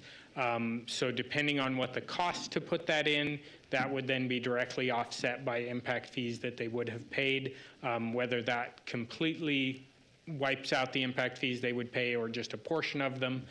That's how that would work in this situation. Okay, so it would be credited against. There would still be an accounting for the impact fees collected if we required, as part of a development agreement, that they go ahead and put the improvements in now. then the impact fees, right, would it be a payback structure? How does that work? So generally speaking, we would enter into an agreement where we would provide them credits on their impact fees. So they would provide us the documentation of the cost of those improvements, and then we would credit those against the lots in the subdivision until those credits were used up, and they just would not pay those impact fees at the time of building permit for the streets portion of the impact fees alone. It doesn't give them credits on other facilities, only on the streets portion. Okay, rest of impact fees would be collected, but it sounds like a good method. Okay, I was just trying to figure out how that happens, because in some ways it would be best to do the traffic improvements at this time and not wait as long as it's being done. That way there isn't a negative impact. And that's the conversation that Becky and I had, that if the requirement is already there for the property to the south in the development agreement that they have, that they would do that, it would make sense to complete those out where this would be a small gap between there. Thank you for answering that question. I appreciate it. Mayor, Yes. just to follow up, Daniel, in looking at the main entrance onto Middleton Road for this development, being in a cross-access alignment with the school parking entrance, is it reasonable to expect that a hawk signal or something would be put in there to allow students to cross over at that point? I would not anticipate that would happen at this location. I would more anticipate that we would expect students to go up to the signal at Lone Star. We can certainly look at that. But I think the more likely scenario would be that we would not install a hawk at that location. So you would do a study to determine that, or is that in process for Middleton Road at this time?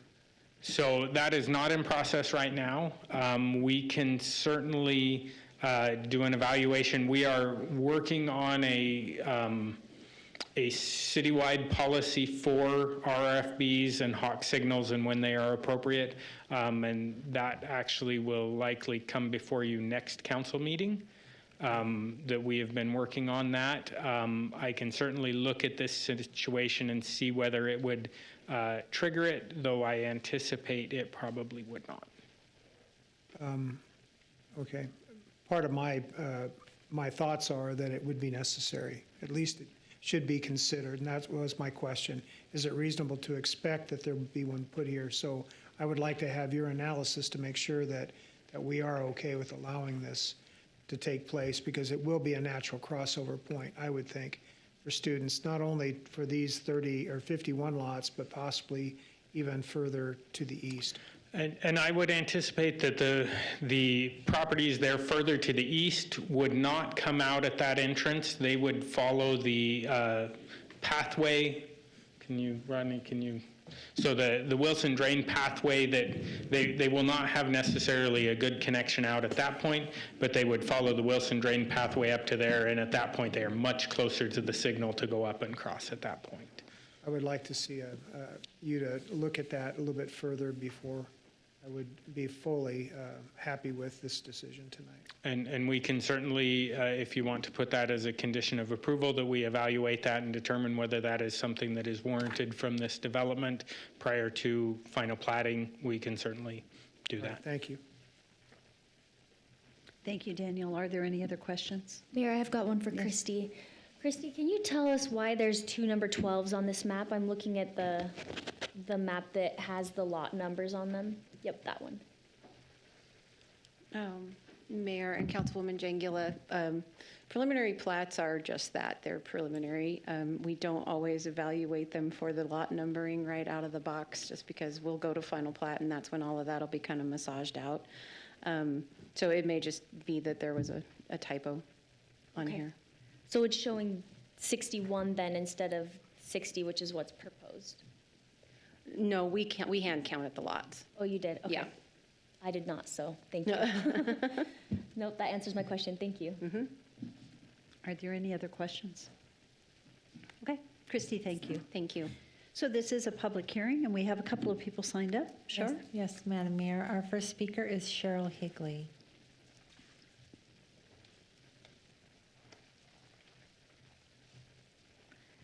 Good evening again, Madam Mayor and Council. I'm Cheryl Higley at 12441 South Abbott Downing Way here in Nampa. We are very thankful that the developer listened to the concerns of the City Council and the citizens and has significantly reduced the number of dwelling units and is proposing to replace some units with the already approved RV and storage facility, so there will not be nearly as much traffic generated by this development. At the same time, the density of the dwellings has been reduced as well. While we would have liked to have seen even lower density, this proposal is a reasonable compromise in regards to density and compatibility with the existing neighborhoods surrounding the property.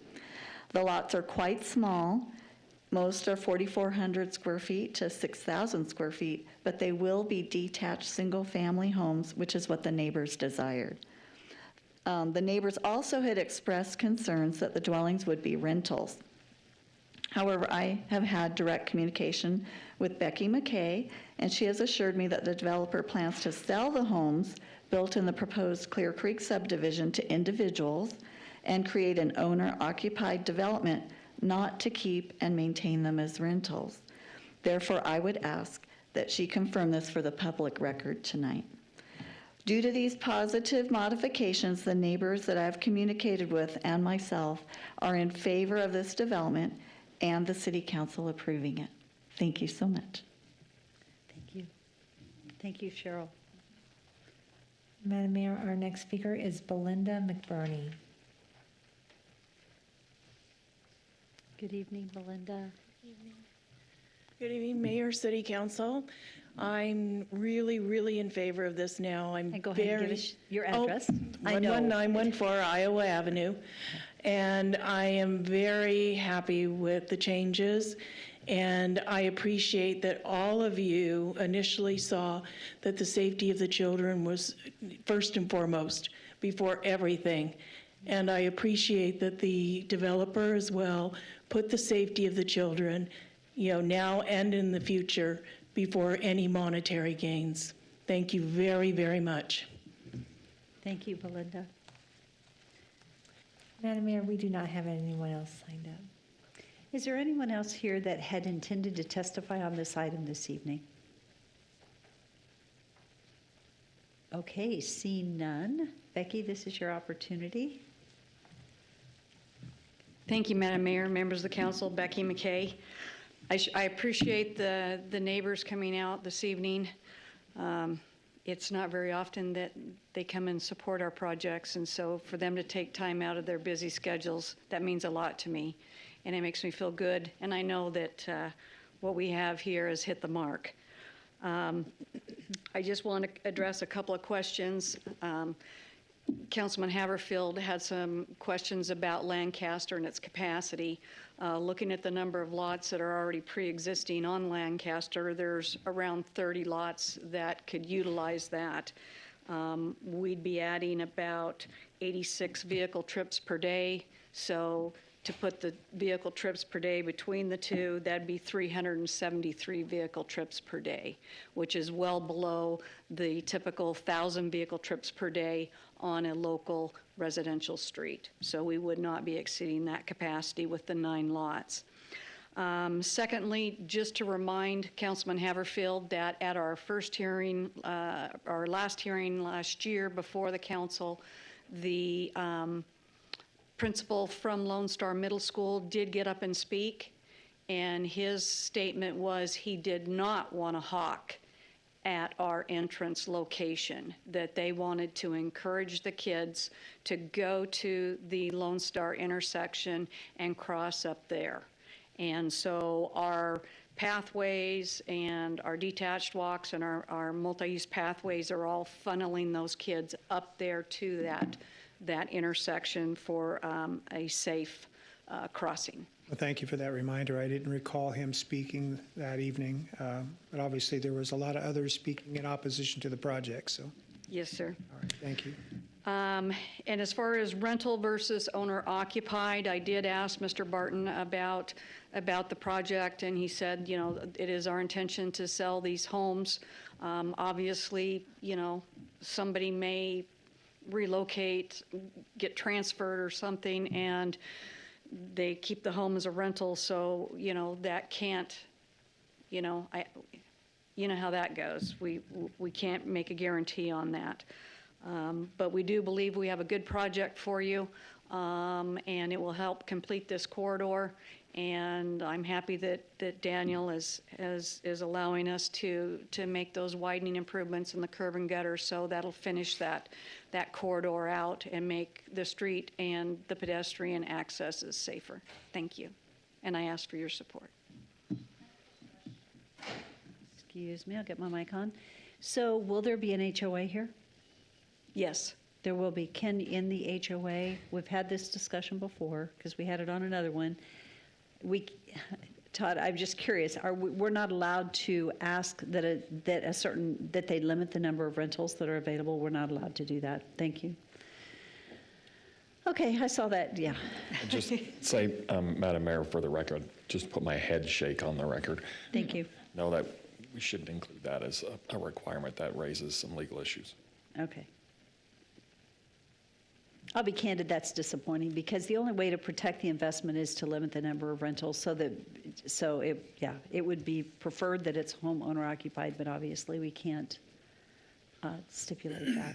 Madam Mayor, we have had multiple discussions at many cities in the Treasure Valley about that very issue, because there are some companies that's all they do, like American Homes for Rent is rentals. And it is kind of a sticky legal wicket. Yeah. So Mayor Todd, is that a state issue? Property rights. Madam Mayor and Councilmember Bruner, potentially a state issue, potentially a federal issue as well. But a state could move in that direction.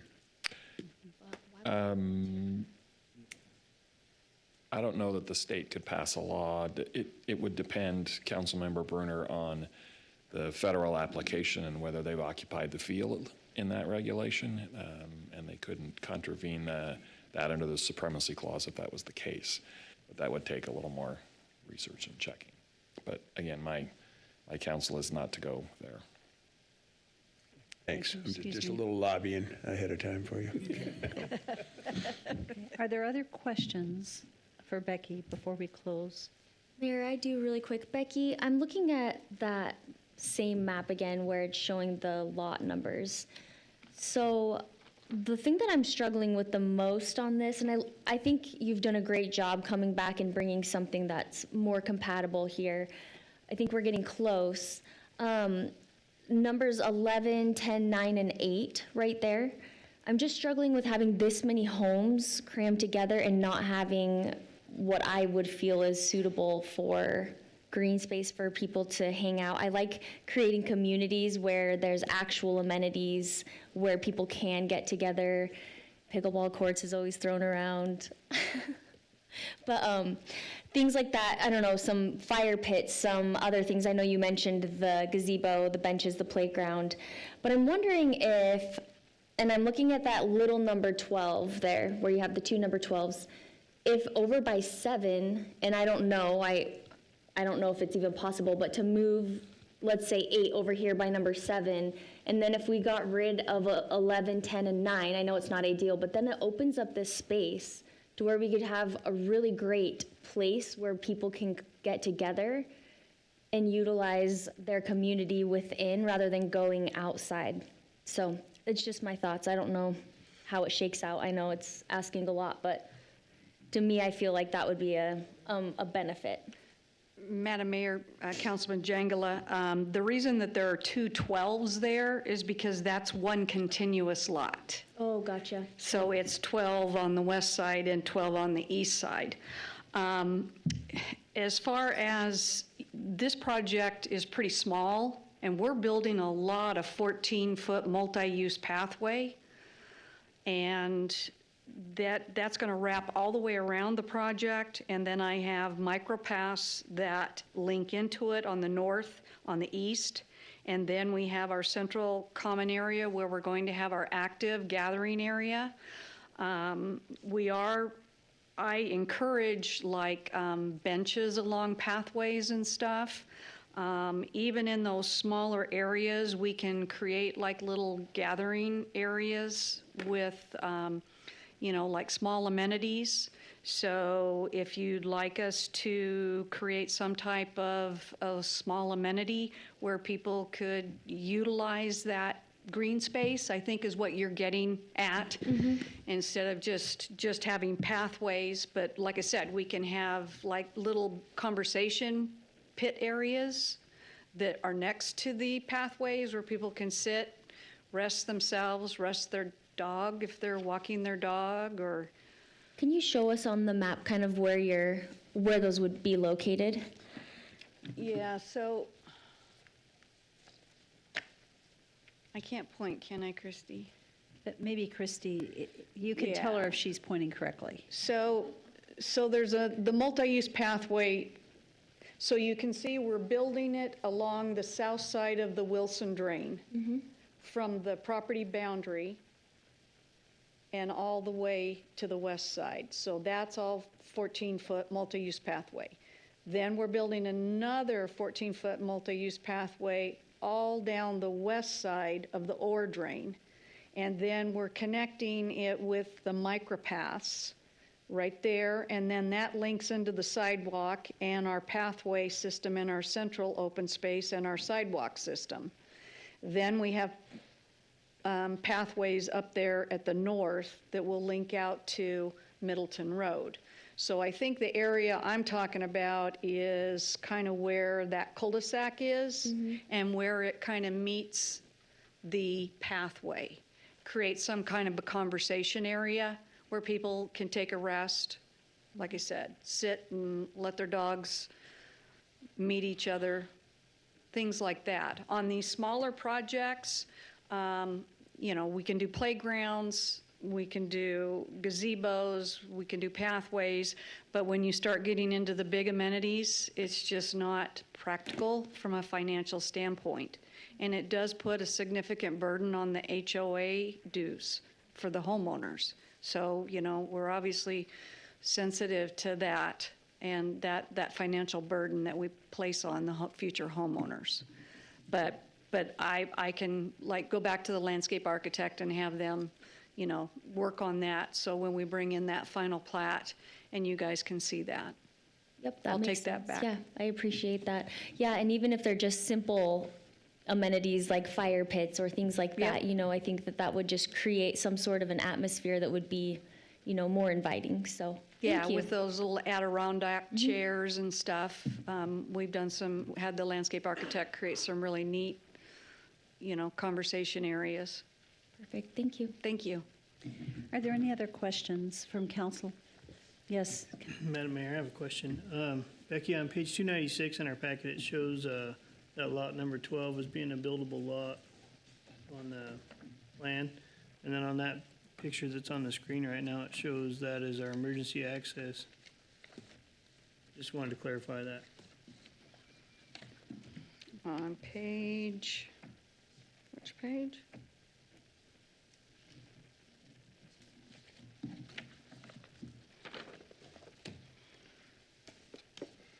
So lot 12 is not a buildable lot. Lot 12, block 1 is not a buildable lot. If somewhere it states that, that is incorrect. Perfect, thank you. Mayor? So as a follow-up, Becky, then that lot will have an all-purpose road surface that'll go over the top of it, correct? Right. So is that a part of your 17% landscape area? It is. Now, we can do, if the fire department will allow it, like a grasscrete. We've done that before, so aesthetically, it still looks good. And they can make that turn as far as off of the cul-de-sac onto that property and Yes. to the west? My engineer reconfigured that cul-de-sac to meet all the fire department requirements and adjusted the lots accordingly. So I'll I let you do have an wrestle- exhibit that I did send over to your staff and I'll let you Public wrestle. Works. I'll let you wrestle with them later on that. But that was my thought was, it's shown as green on the one exhibit, but it's not going to be green. It's going to be a surfaced, it's a road. So that's not a place where people can congregate. So to Councilwoman Jangula's point, it's not a usable area as far as for recreation. So is that taken into the percentage then of usable area? Because I thought that it wasn't allowable. It would decrease the usable area. So 15% is what your code requires. We have 17.9. But that includes Lot 12? That included Lot 12, yes, ma'am. So if you take Because Lot we had 12 pathways in it. If Lot 12, though, in that's not usable space, open green space, because my understanding is, I would think a fire lane would not be considered open green space. I wouldn't. It's not. So if we take the fire lane out, what is the percentage of open green space that we now have? It would have to exceed 15%. So we'd have to compensate for that loss. Right. We Christie, can't can you drop tell us below. what that is? The square footage out of that Lot 12? I don't have the exact measurement of it, especially because I can looked at the lot sizes, and this one actually is the new one. One way or the other. Yeah, well, because I thought that it had to be open usable do grass space, and green? that is not. So Madam Mayor, I guess the easiest solution would be for us to exclude our secondary emergency vehicle access from the open space, but still maintain what we presented this evening before you. If that requires that we lose a lot, then so be it. Okay, maintain your current usable. Maintain the current. Okay. Right, so if we maintain, so when we bring in the final plat, we will have to calculate for your staff what is the qualified open space excluding the emergency vehicle access. Becky, thank you, and I apologize that we're discovering that right now, because actually that should have been, we should have caught it before we got here tonight. Well, we were going to go out the south end, and the engineer had problems with the architect's drawing and didn't feel that that was a practical secondary emergency access in the event that there was a fire and we had blockage at our primary entrance. Thank you. Councilman Haverfield? So just as a follow-up, stormwater retention, where is that taking place on the property? Subsurface. Where? Under? Storm drainage, it will be on, we will have separate storm drainage areas. Under the asphalt or- She's working on that right now to Okay. determine what that would be. Based on our soil typologies from our geotech and our groundwater, then we would have subsurface seepage beds.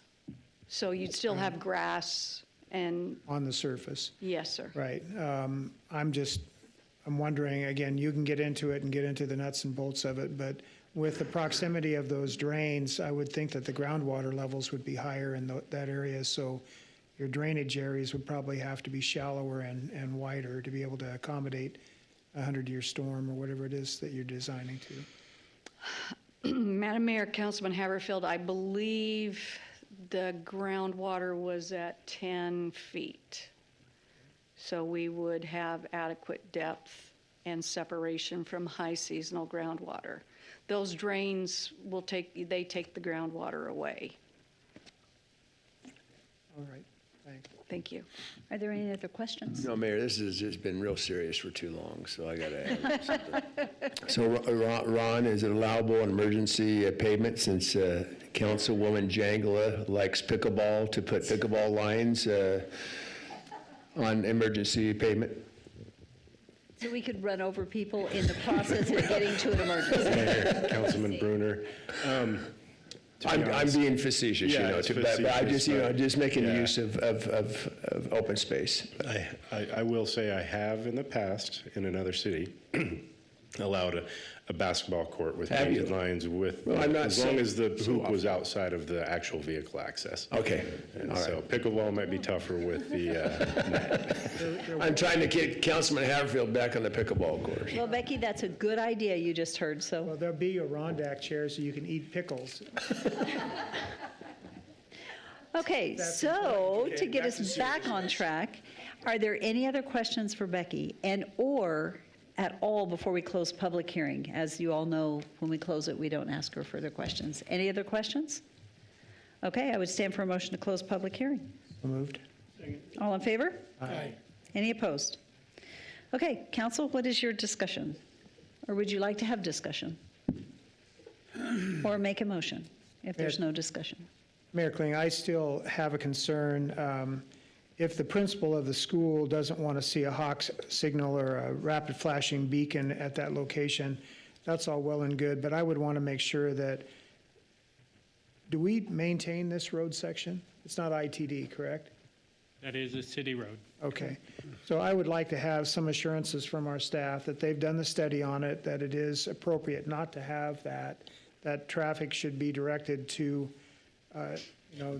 north and south, away from the property. I just would like to see that. So in the motion that I'll make, I'm going to go ahead and recommend approval, since it's really nice to have folks come in support of it instead of in opposition, especially a project that I bring forward too. But it's nice to see that support, so thank you. I'll move to recommend approval of the annexation and zoning to RS4 zoning district for 13.84 acres, zoning to RS6 zoning district for 2.64 acres, potential development agreement and subdivision preliminary plat for Clear Creek subdivision on Middleton Road for Becky McKay Challenger Development Incorporated representing Endurance Holdings with the annexation and whatever the SPP number is, as listed in our packet, with all conditions of approval listed in the staff report, and to adopt the proposed findings of approval as stated in the staff report, and that in addition to the items listed, that our staff do a report, or at least do a research to determine if a rapid flashing beacon or hawk signal should be or should not be placed on the cross alignment with the school parking lot.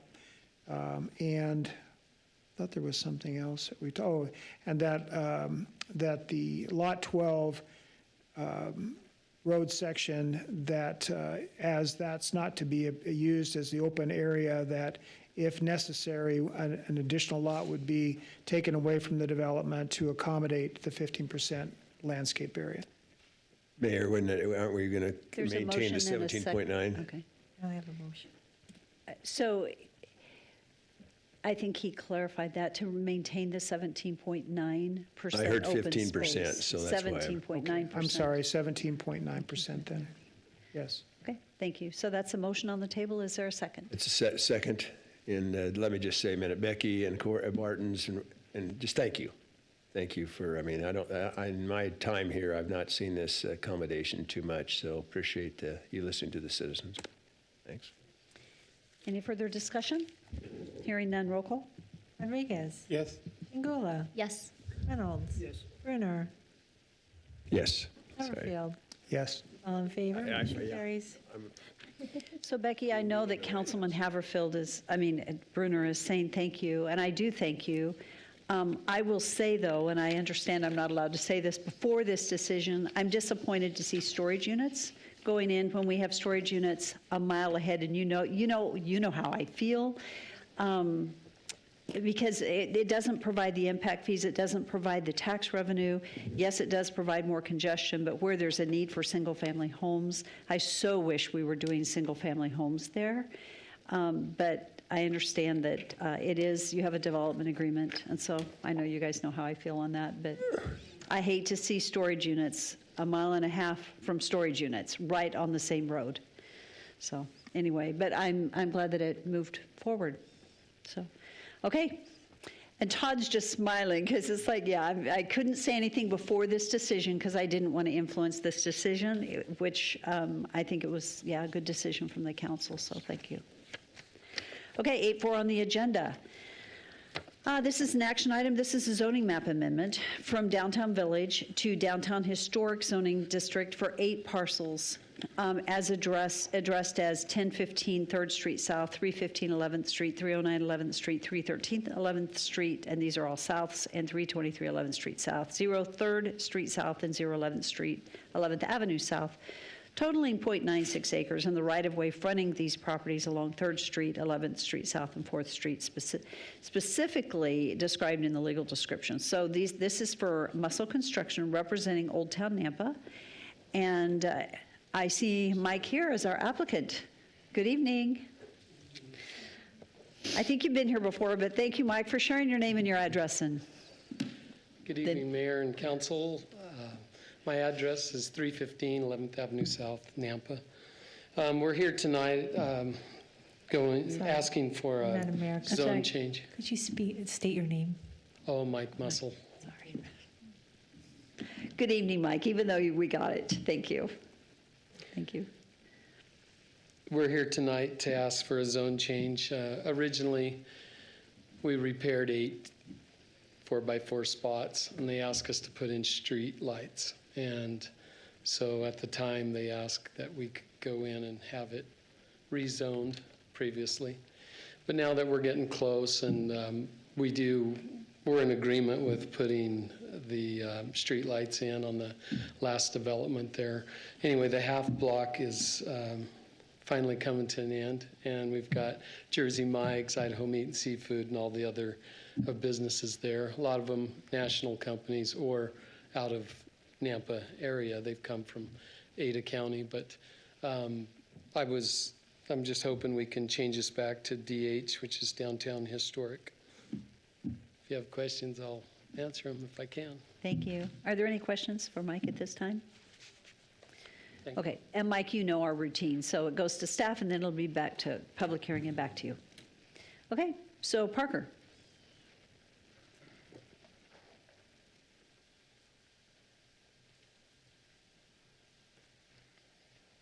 Thank you, Mayor and Council. Parker Bodley, Nampa Planning and Zoning Department. The action requested is to rezone this from DV back to DH. The area is DH, Washington Federal Bank across the street, the old Masonic Lodge also across the street to the south. The parking garage is across the corner, and then there's a church to the west, which is zone DV.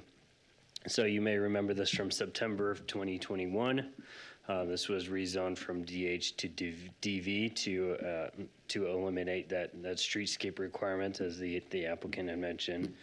They replaced some of the sidewalk, and it was hoped to get those to the DH standards for streetscape. The correspondence in this regard, the building department is issuing building permits. They're working on the church building currently. They will need to follow Title IV. The engineering comments want to highlight here is the frontage improvements for the church that is currently being finished. Is the streetscape standards would be required with those frontage improvements. And then as the other buildings change occupancy, the frontage improvements would need to be made on those as well.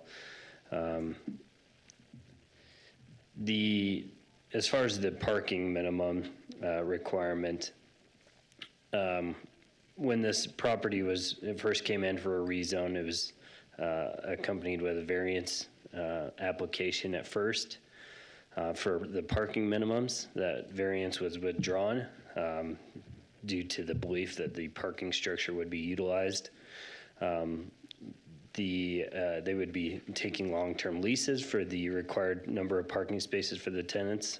That was not secured. They were looking for other methods to accommodate the parking. So based on the uses that are there and the ongoing church remodel, the number of parking spaces required was 140. These businesses operate at different times and different days, so potentially reducing the number of parking spaces required, they could try and work around that schedule. The parking available is 74, and one of those methods to utilize would be the Cornerstone Church. which is on a separate parcel, and they proposed a parking agreement with the church for a 5-year term to accommodate the parking. That was deemed to be insufficient due to the lack of longevity. When we're talking about required parking, we're talking about a permanent solution to the number of parking spaces. So staff recommended the rezone process to work around that, for them to utilize the parking structure and to utilize on-street parking as well as all the businesses in downtown historic do. So regarding downtown historic, this is from Chapter 15, Title 10, the definition of downtown historic. It's to preserve and enhance the historical character and social, economic, and cultural functions of the city center. They allow for mixed uses in this zone. To preserve what Nampa already has, so our main street, the rhythm of the buildings, again, a variety of uses here, to promote the identity of the DH subdistrict. So again, we're working to promote our historic district through streetscape improvements as well, and preserving our main street. The Chapter 4 in our comprehensive plan outlines economic development objectives. The objective being to develop retail and services in the locations that are accessible by walking or biking, and as well as investing in downtown revitalization. So supporting our downtown businesses is key, as you all are aware. Downtown parking in the downtown historic zone. The comprehensive plan describes the Nampa's downtown core, like many historic districts, as buildings that span from property line to property line with no dedicated parking. That's why we have no parking minimums in downtown, as those buildings are intended to span from property line to property line. The parking in downtown, there's provided on-street as well as city-owned parking lots. There's time limits on those, 2 hours in the central core and 4 hours in the surrounding areas, as well as monthly lease parking is available in for the business owners, employees, and visitors utilizing the parking structure.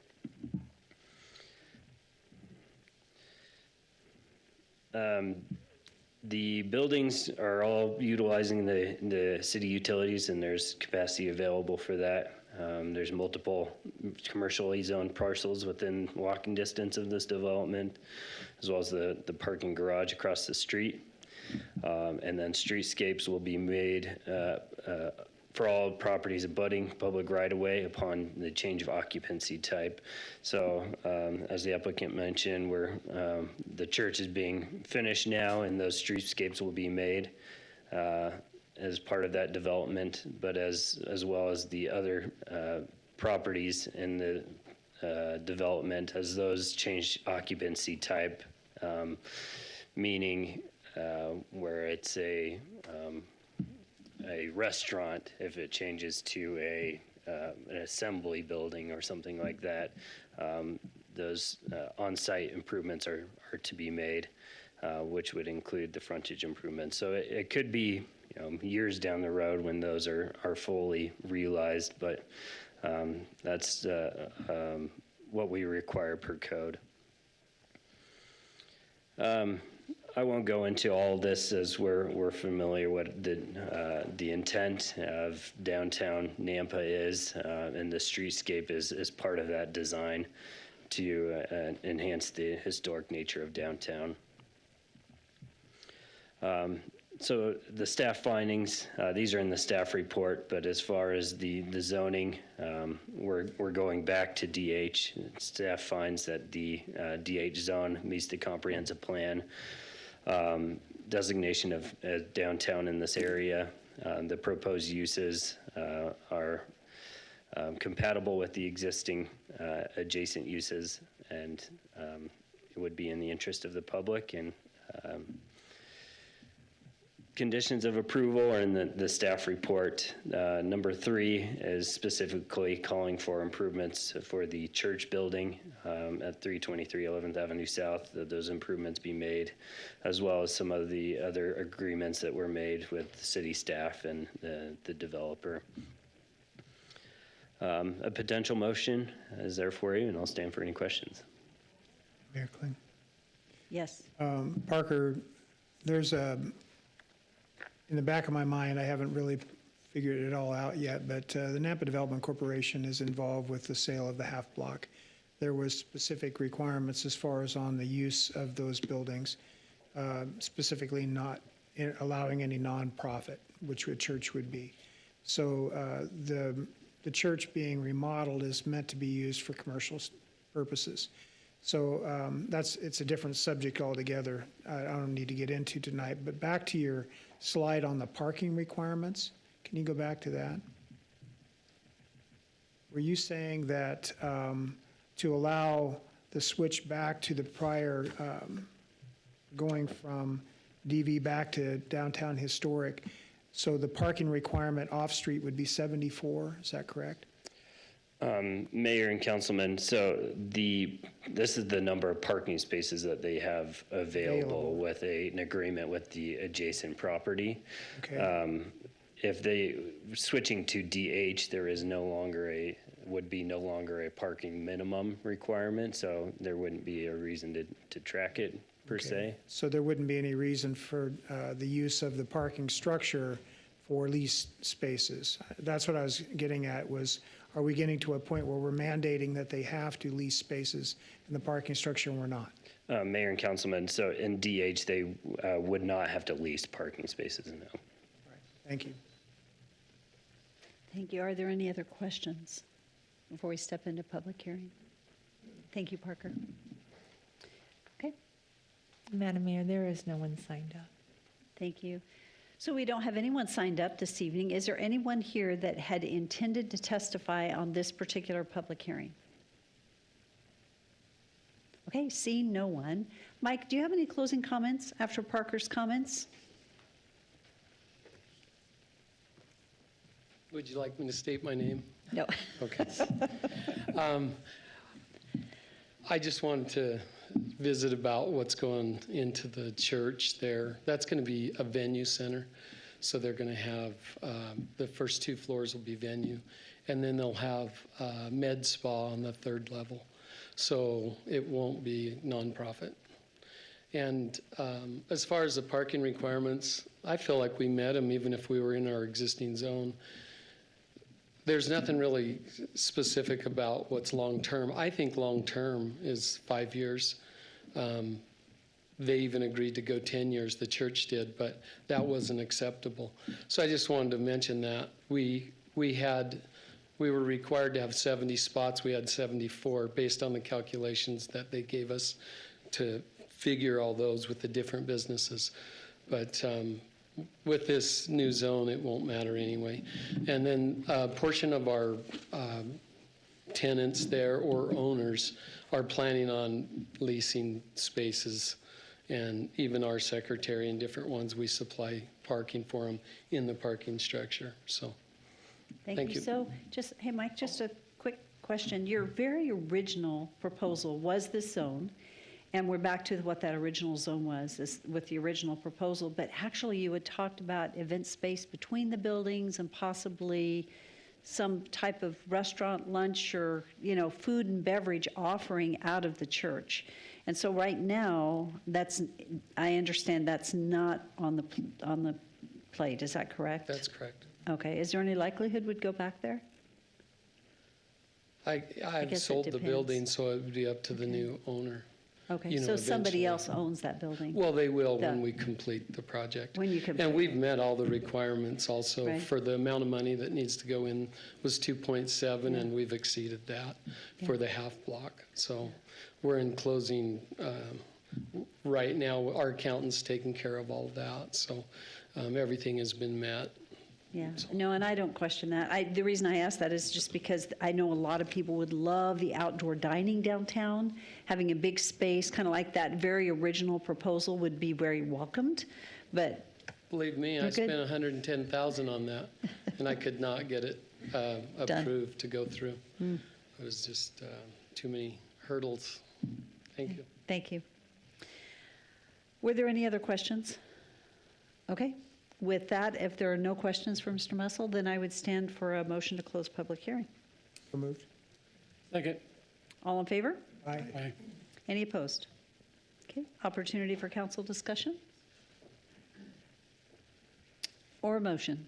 Mayor Mel, I'll make the motion to approve the zoning amendment from DV to DH for the 8 parcels addressed in the packet, totaling .96 acres in the right-of-way fronting these properties along 3rd Street South, 11th Avenue South, and 4th Street South, specifically described in a legal description on file, and totaling .61 acres for Muscle Construction Incorporated, representing Old Town Nampa LLC, ZMA-00181-2023, with all conditions listed in the staff report, and to adopt the proposed findings of approval as stated in the staff report. Second. It's been moved and seconded. Is there discussion? Councilman Rodriguez, did you have? I was going to make the motion, but You were going to make the motion. I'm good. Go ahead and read it again then, I don't care. That's okay. Okay. You did So good.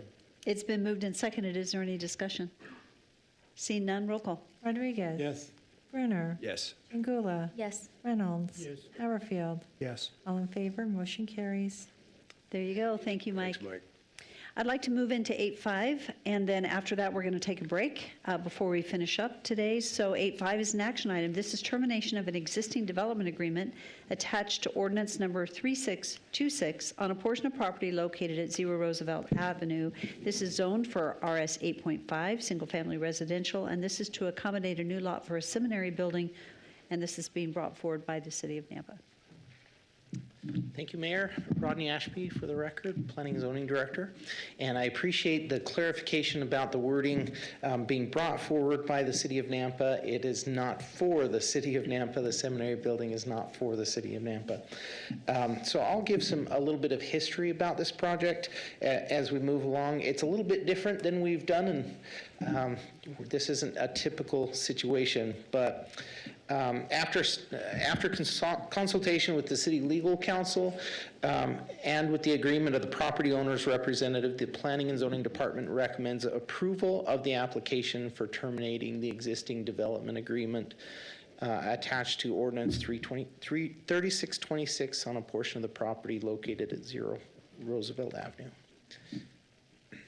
So a little background here, October 2006, it was an annexation and zoning to RS 8.5 for the Coronado subdivision. And this, let me give you a little detail here. The blue box there is the portion of the property that we're proposing to terminate the development agreement on. So this was the original concept that was in the development agreement. You can see are all single-family homes throughout the entire area. Again, that's the location of where the proposed seminary would go. And then here is what is already developed out on the property. Same spot, both slides there, both pictures. But Sonata Point West came in and developed out as proposed in the development agreement. So that created a little bit of concern here because any changes to a development agreement require the signature of all the property owners. So now that all these subdivisions or these lots have been created through a subdivision, it would require every single one of those those property owners to sign off on any development agreement modification. So that is why I worked with our attorney and we came up with a solution for this. But a little more history. Nampa School District purchased the property to the west for a future high school to replace the Nampa High School. The property owner of this development, or of this, the subject property, approached the city about subdividing off just a portion of the property for a seminary building for the Church of Jesus Christ of Latter-day Saints. And planning and zoning staff met with legal counsel and discussed some options there. And then we determined that the best approach was to just terminate the DA for just the portion of the property proposed for the seminary building. So this is the comprehensive plan, future land use map. It's in residential mixed use, but it's right next to medium density, so that can be extended. And the zoning is RS 8.5, sorry, right there.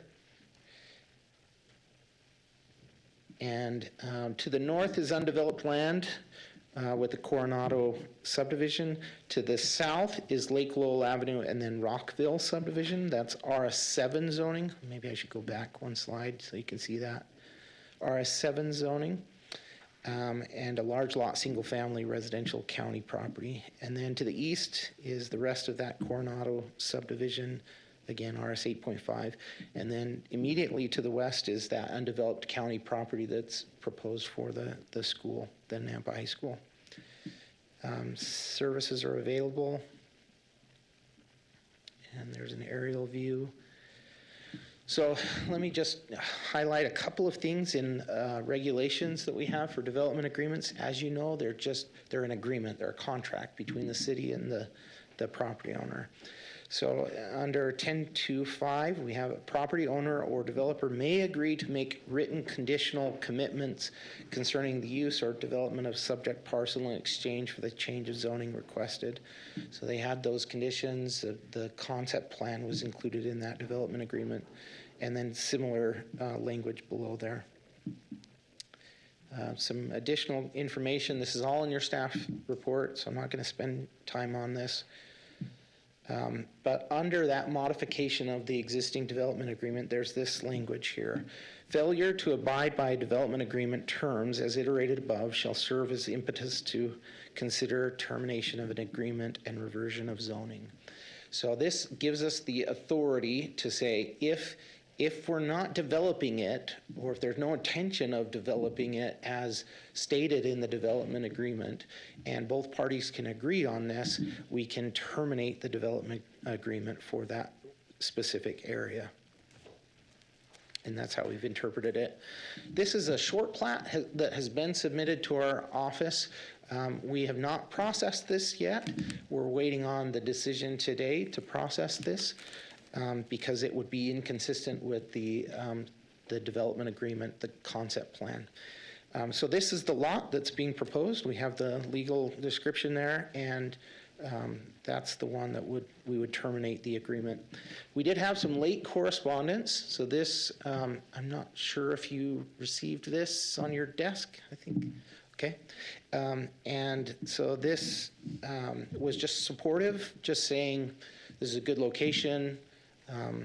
And it's good to not just have single-family homes covering everywhere. And the next one was opposed and said we need single-family homes in this area, everywhere in this area. And we shouldn't divert from that. I think there was some confusion here because they may not have understood that the high school is being proposed right next to this property. The thing about these seminaries, they come in really early. The LDS Church comes in and selects these as soon as there's any thought of a school going in to get the land early on and be prepared. So that's what's happening. If it doesn't go through, the seminary will not be built. So I put in several conditions of approval and worked with our attorney on these, on some of these conditions. The first one is just that this will be solely for the proposed boundary for the seminary building, that we terminate the agreement. The second one is the termination of this development agreement is conditional and shall only occur upon development of the subject property for said seminary building. So if it doesn't happen, if the seminary property gets sold off, then it reverts back to the original development agreement. And then if it's not done within 10 years, then that would revert back to that original development agreement, so we're protected there. And then just the last point is that number 4 is that it would stay at the RS 8.5, and that it was stated in the letter from the property owner requesting that this remain at RS 8.5, and that they waived their term to cure the default on the development agreement. So all those things have been done, and this is your proposed motion for your consideration. I'd be happy to answer any questions. Thank you, Rodney. Council, do you have any questions? We do not have any questions, so this is a public hearing, and I believe we have one person signed up to testify. Yes, Madam Mayor, we have Fred Nichols. Good evening, Fred.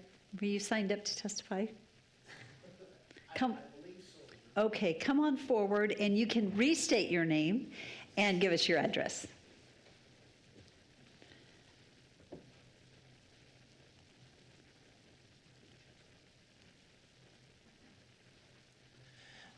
Madam Mayor, City Council, my name is Fred Nichols, 11739 Roosevelt, which I think is probably directly across the street from this proposed seminary building. And I think they have, this speech is really pretty. I probably am not equipped to talk like that. But anyway, I'm in favor of this request going through, termination on this piece of property, and going back to where it is. And I'm aware of the school and what they have proposed there. I guess it's within walking distance one way or another of the church and the school. I would imagine there's a proposed sidewalk or stuff that will be going to the church from the seminary and from the seminary to the school. Is that correct? We will address that when you're done, because that may be a question that we need to discuss. So, Okay. Good question. Well, I would, it's like I said, we're right across the street from where this is, and I'm in favor of this termination. So at this point in time, I know I don't require any more than probably a minute and a half. So anyway, I appreciate your folks' time. Being the property owner right across the street from there, we'll look forward to in favor of this. And then if they, sometime in the future, whether this bond goes through for the school, I would imagine that this will be put back on the plate at that particular time. Is that correct? I'll let Rodney respond to that after you're done. So Rodney, you have 2 questions. Okay. And they're good questions, Fred. Okay, well, I appreciate your time, Council, Madam Mayor. Thank you very much. Thank you so much, Fred. I appreciate it. Thank you. And just so you know, I'm not during public testimony, don't respond to questions, but staff will. So we've got it, and thank you. So that's all we have signed up, correct? So is there anyone here that had intended to sign up on this particular topic? Seeing none. Cheryl, you're welcome to. Thank you for coming forward and stating your name and address. Once again, I'm Cheryl Higley at 12441 South Abbott Downing Way. I just have a question that probably is for Rodney. So I was looking at the map of this development and the existing development agreement. So I'm just curious what happens if this gets approved, because I saw there were all homes here, because then it seems like it would be necessary to alter the rest of the development agreement in order to arrange around the seminary building. So I'm just curious how that works, that process works. Does that come back for a public hearing to redo it, or what happens? That's my question. Thank you, Cheryl. You're welcome. Thank you so much. Is there anyone else that had questions or wanted to testify? Okay, so Rodney, I'll have you come back and address Fred Nichols' question regarding the sidewalks, and then his second question, and then Cheryl Higley's question about the alteration to the development agreement. Sure. Mayor, and Council, the first question about sidewalks, I think there may be some confusion about that there is not a proposed church at this location. There is a church to the west, but But there is a proposed, this is the to seminary. the east, it's a pretty good distance to the east, I think. Well, but for the seminary, maybe I misunderstood, but was the question, would there be sidewalks so that people walking from school to the seminary had a sidewalk? Is that your question, Fred? Okay, so from the seminary to the high school, would there be a sidewalk required? So Mayor, Council, when the seminary building is developed, they will be required to place sidewalk along their frontage. They typically will build around, they take much less time to build than the school does. So they would not build ahead of the school actually going to construction. The school will be required to do sidewalk along their frontage. There's existing sidewalk along the Sonata Point subdivision, and then the church has sidewalk there. So once the school and the seminary are constructed, there would be continuous sidewalk all the way along between the church and the seminary building and the high school. And that's the church typically tries to acquire property on the same side of the street as the school is going, so that we don't end up with the problems we have at Nampa High School, where you have students crossing major roadways and that. So yes, there would be sidewalk contiguous from the seminary building all the way along Lake Lowell, and then they would also have sidewalk coming into the buildings and into the high school. Okay, that so would this is provide Roosevelt. Roosevelt, sorry, yes. Okay, but Roosevelt. that privately owned property, that is probably county property right next to it, that's going to need sidewalk. So, corner, the school is on the corner, okay. School's here. There is a distance, and Yes. so what I would do. Go ahead. So Mayor, I would say that we can certainly at the time of building permit, and that require that they install sidewalk either along the back so that they can go that way, or along the frontage to provide sidewalk connectivity between the seminary building and the school. I believe that would be something they would want to do anyway. Does that need to be put on as a condition of approval here to ensure that there is a sidewalk to go from the school to the seminary? Certainly would not be inappropriate. Okay, thank you. Okay, second question. Okay, and I'm not sure I totally got the question.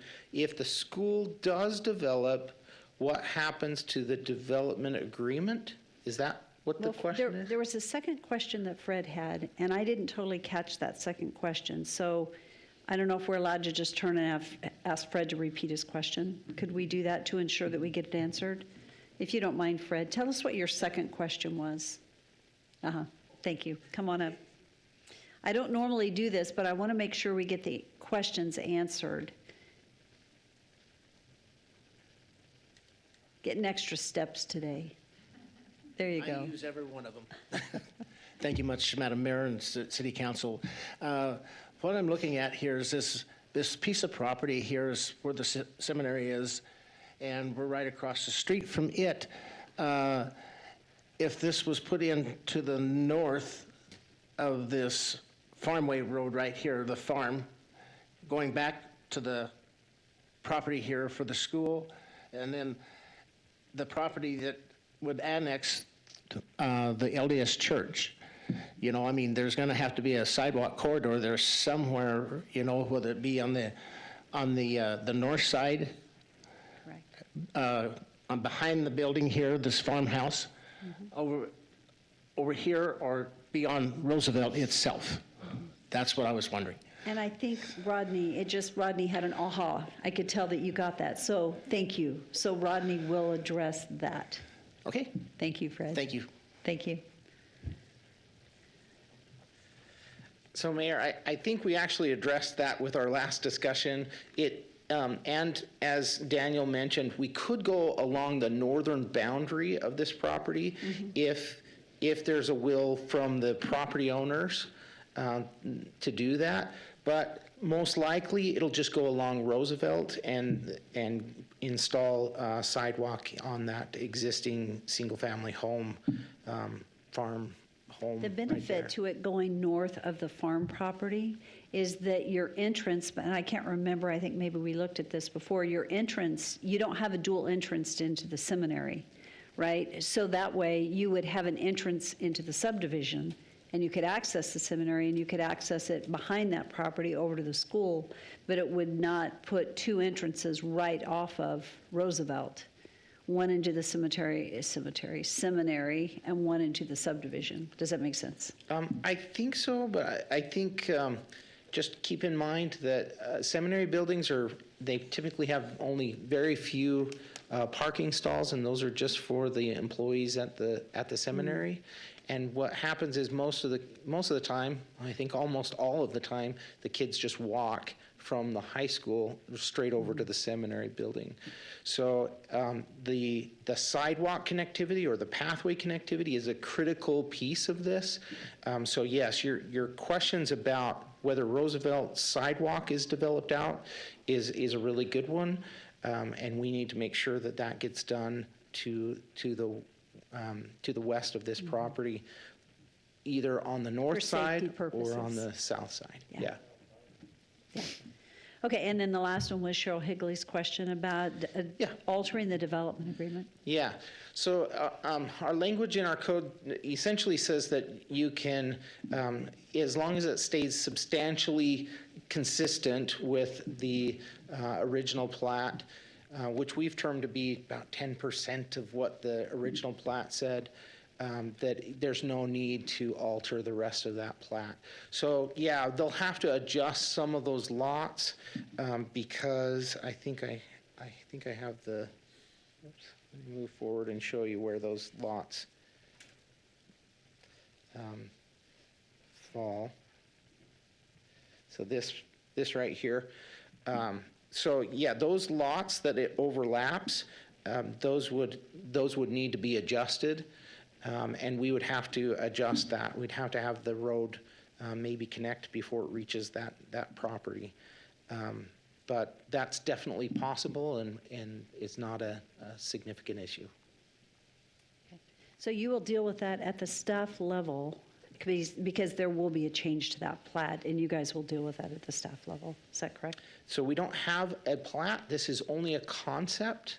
On the whatever you call the subdivision is only a concept? It's on the development agreement, and it's a concept. So when the plat comes in, it just has to substantially comply with the concept that was in the development agreement, and we would look at that at the time and make sure that it substantially complied. Thank you, and that I think answers the question regarding altering the development agreement because it's a concept. Correct. Thank you. Yep. Okay, are there any questions from council? For staff? Okay, I would stand for a motion to close public hearing. So moved. It's been moved and seconded. All in favor? Aye. Any opposed? Okay, council discussion and/or motion. Mayor, as the only seminary graduate up here, I'll make the motion to approve the termination of an existing development agreement attached to the ordinance number 3626 on the portion of the property located at 0 Roosevelt Avenue, parcel number R3206001000, also identified in the staff report in the proposed short plat of Lot 2, Zone RS 8.5, to accommodate the new lot of the seminary building for the city of Nampa with the proposed conditions of approval, with the condition that the sidewalk be put in to go from the high school connecting to the seminary building. Second. It's been moved and seconded. Well said. Good job. Not as good as Shar. That was excellent. Is there any discussion? You didn't mention anything about a pickleball court, so I didn't. Okay, roll call. Brunner, Yes. Reynolds. Yes. Haverfield. Yes. Rodriguez. Yes. Angula. Yes. All in favor, motion carries. Before we move into our staff report for parks, which is our Parks Master Plan report out, which I'm excited to hear, we will have just about a 5-minute break, and then we'll also move into unfinished business. So we will take a break.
Okay, so I think we're ready to get started. So we're going to go back to our staff report. And Darren, I'll let you do the introductions and look forward to this presentation. Yeah, good evening, Mayor and Council. Tonight we have a staff report, which is an update on the Parks and Rec Master Plan. Tonight we have with us Art Thatcher. He's with Berry and Dunn. So they've done master plans for parks in Idaho, a lot in the western states and all over the country, really. It's so nice to have him work on this project because he has a lot of experience. He can point out our strengths and the things that we need to work on as a city for our department. So with that, I'll turn it over to Art. Thank you, Darren. And Art, thank you for waiting tonight. What time did you say your flight was in the morning? 6:15. Okay, so yeah, plenty early, but thank you. We'll be great. Thank you very much. Thank you, Darren, for the introduction. I'm Art Thatcher. I'm one of the managers with Berry Dunn. Again, very happy to be here and to kind of give you an update of where we are on the process and kind of the schedule moving forward. Just a little bit, as Darren mentioned, I spent 30 years as a Parks and Recreation Administrator in the Hampton region of Virginia, so I can say that I've been on his side of the table. So I do kind of know a lot about the operations and those things, but the gist of this plan and what we're doing is community-driven and not my past experience-driven. So it is from the community. Am I on? No, there we go. Yep. So this is our master planning process. And you can see that we're in this third pillar, the draft recommendation section. We finished our information gathering, our findings and visioning work. We're now in the process of we've done the evaluation and have begun to develop our goals and objectives and beginning to put the action table together.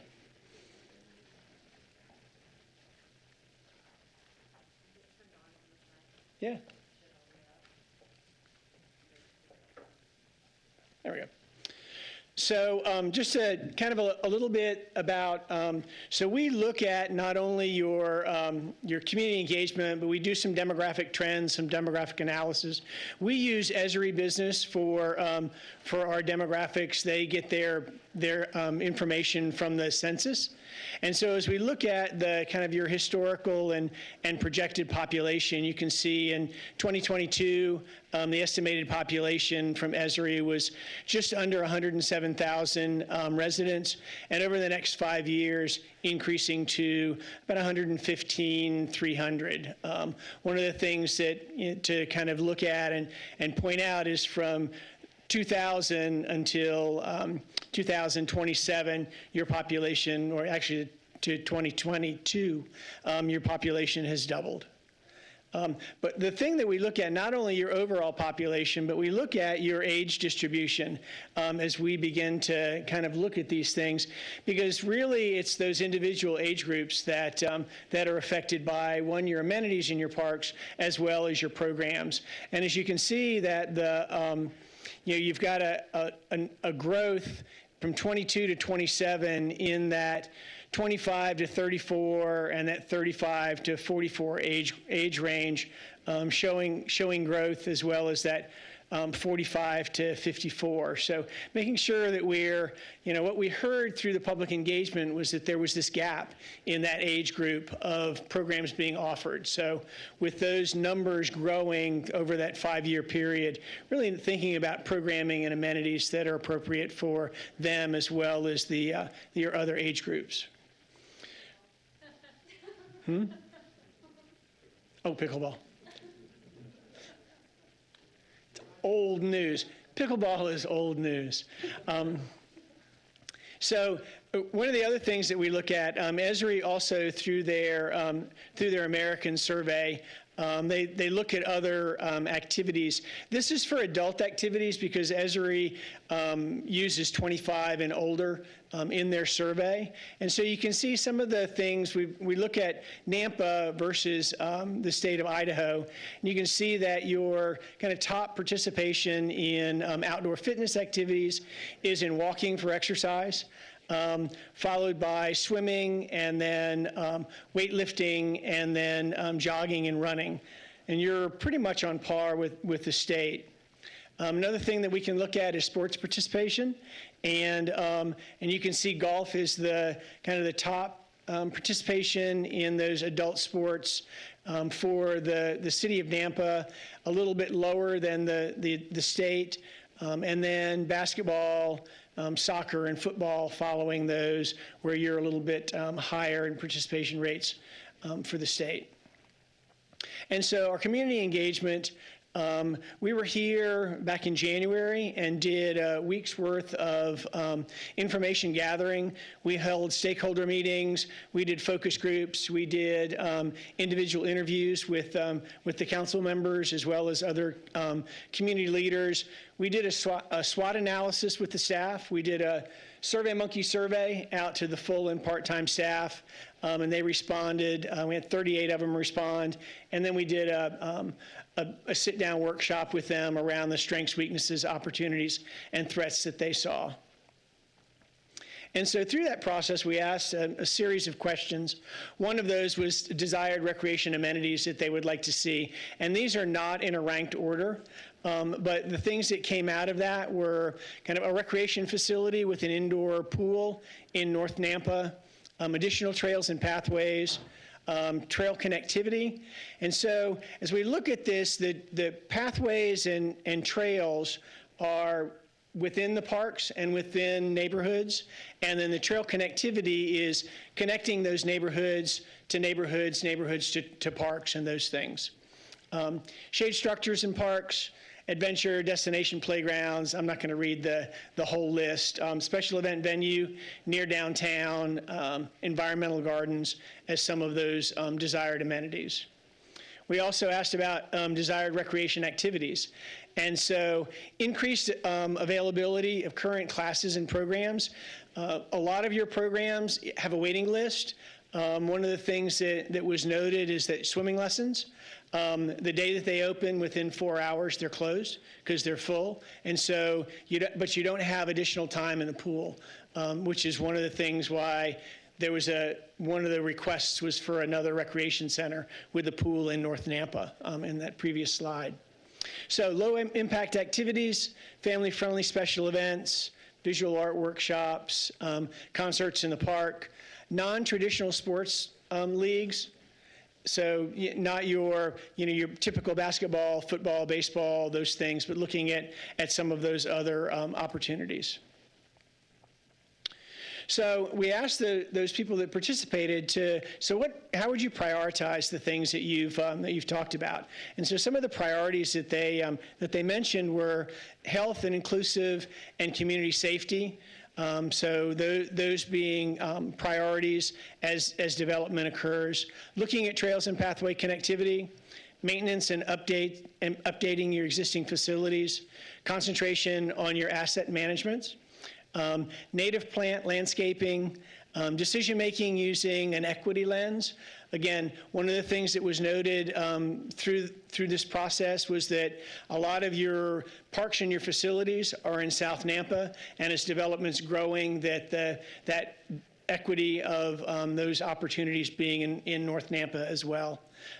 Capital, and then a dedicated capital improvements budget. So we gathered all that information and we developed a customized survey for the community using that data. And so we mailed out a statistically valid mailed survey. We mailed out about 7,000. We only got about 198 back.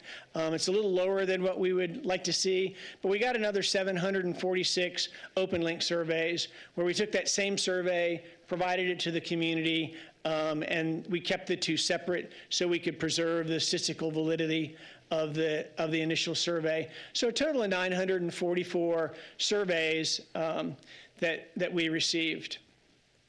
So one of the questions that we asked is we divided the community into 6 districts, and we asked people to self-identify where they lived. And you can see that the areas 5 and 6 in South Nampa received we got over half of our surveys came from those, and then kind of the 1, 2, and 3, we got about a quarter in each of those.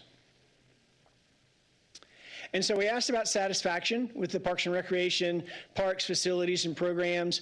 And you can see 72% of the respondents, both the invitation and the open link, rated the satisfaction as very, very satisfied or satisfied, that 5 and 4 on that 5-point scale.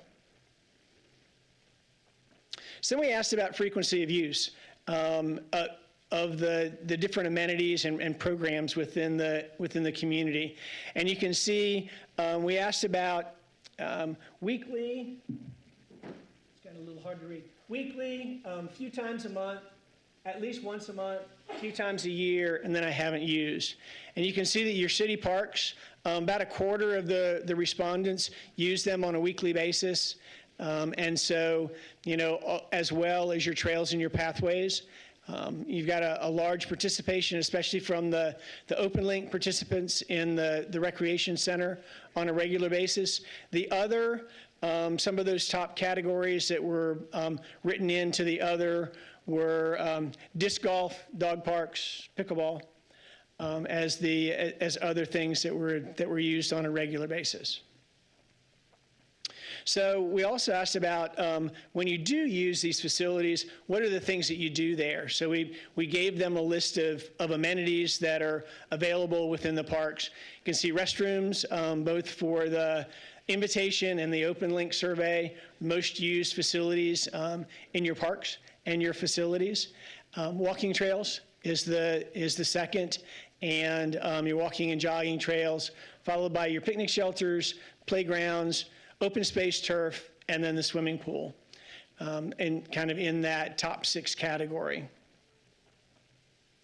So then we also asked about how do you get to your parks? What's your preferred method for getting to parks? And you can see that 75%, 3/4 of the respondents prefer to use their motor vehicle. And it's just a smaller percentage, only 13% prefer to walk or run, and 12% ride their bikes from the invitation sample. And so we asked about what would increase your usage. What are the things that would increase your usage of the parks and the facilities? And so additional facilities and amenities was the number 1, followed by additional lighting in the parks, fields, and facilities to extend their usage times, lower prices and user fees, better condition and maintenance of the parks and facilities. One of the things that I noted with staff today when we were going through this is in most communities where I work, better condition and maintenance of the parks and facilities is typically the number 1 thing that we hear from most community members. And so what this speaks to is the quality of the maintenance that the department is maintaining in the eyes of the community. So additional classes and programs kind of rounding out that top 5. So then we asked about how do you get information? What's your preferred way to get information about the parks, facilities, and programs? And so the activity guide is the number 1 from the invitation sample, followed by email and social media, and then the website. For the open link, the top is email, followed by social media, and then the brochure. One of the things that is noted is the invitation sample. The average age of the invitation was that 55 to 65 age range, where the open link was more in the 35 to 45 age range, which is why you see that shift in the email and the social media at a younger generation replying to the open link survey. But what it speaks to is you need to use a mixed method approach to getting the information out to the community. You can't just use one method or one delivery. So then we asked about future needs for facilities. And you can see improvements to the trails, the pathways, connectivity, access to and from parks, including ADA access within the parks and the pathways, followed by adding more parks, additional shade and picnic shelters, a recreation center with a gym, pool, and senior space, and then renovating your existing parks and facilities are those top 5 future needs that the community had identified. And so from that list, we asked them what would their top 3 rankings be? And you can see that the top 3 improvements to parks, trails was still number 1, followed by adding more parks, and then additional shade, renovation of the parks. You can see that additional dog parks and have moved up in priority, followed by the recreation center with a gym, a pool, and additional senior space. So then we provided one of the other questions was we gave the respondents $100 and asked them in $5 increments to put their money towards these projects that we had identified, and it had been identified through the public engagement process. And you can see by far the most money was spent on trails and pathways, which was one of the number 1 amenities that was listed, followed by the recreation center, and then dog parks, a splash pad, and a swimming pool, kind of rounding out those top 5 in the measure. You will notice that that in the OpenLink survey that the pickleball contingent got in and put in some good money, which would have moved them up into the number 6 spot. So we did all this information gathering. We had 2 of our staff members, a landscape designer as well as a GIS specialist, who went out and went to all of your parks, and they surveyed your parks, and they GIS'd all of the components within your parks. And so we developed our inventory and level of service. And so you can see that they mapped all of your parks. They also went and mapped schools, as well as private homeowner association parks within the boundaries of Nampa. And so what we do, excuse me, is we go and we look at each one of the parks. We do an aerial of the park. We map out the GIS boundaries, and then we put in the components within those parks. And so not only do we count the number of components and the number of amenities that you have, but we also do a rating scale on them. And so we do a 1 to 3 rating. So a 1 is that it's not functioning the way it was designed to function. It may need a major repair, may need to be replaced. 2 is that it's functioning the way it was designed, may need some TLC, regular maintenance. Or 3, it's functioning above. So it may be a brand new playground that you've just installed, a brand new picnic shelter, something along those lines. And so we provide this in a booklet, but we also provide it in an Excel spreadsheet. And so it has the parks and the amenity and then the rating. And so we can move that around, and so we can pull all of the 1s out and give you a list of all of those 1s in the parks and what the amenities are. So it kind of starts that asset replacement plan for you. So this is a summary of the inventory, and you can see on the left-hand side are your parks, and then the total number of components, and then the component diversity within those, and then the GIS acres for each of those. One of the things that we kind of learned years ago is that in most communities with your comprehensive plan, your level of service is measured in a number of acres per 1,000 residents. And so what we find is that as you go around, that 2 10-acre parks can be vastly different. You can have a 10-acre park that has green open space, maybe has a backstop and a dirt infield, may have a playground and a picnic shelter. And then you may have another 10-acre park that has a perimeter walking trail, has a baseball field and then a soccer field, has restrooms, playground, shade structure. In the acres per 1,000 residents, they measure the same. in a component-based inventory, they're vastly different. So you can see, like Lakeview Park, has 15 components as opposed to Kings Road Park, which only has 2 components. But they are, their acreages are greater and those things. But it gives you a better feel for what the community has access to, and not just acres of parkland. And then on the right-hand side, we also have your facilities, those community, the golf courses, and then the government facilities. And so as we look at this, we began to kind of do some heat mapping and look at distribution, equity, and where there are some gaps. And so the first thing that we look at are those pedestrian zones. And so what are the barriers to access to recreation for a resident? A lot of the maps that I've seen are circles around a park, and so there's a 2-mile radius around the park, and so this is everybody that has access to that park. But we don't believe that because we've developed what we call the 880 rule, and so if you would let your 8-year-old child or grandchild or your 80-year-old parent or grandparent walk across that road, then it's really not a barrier.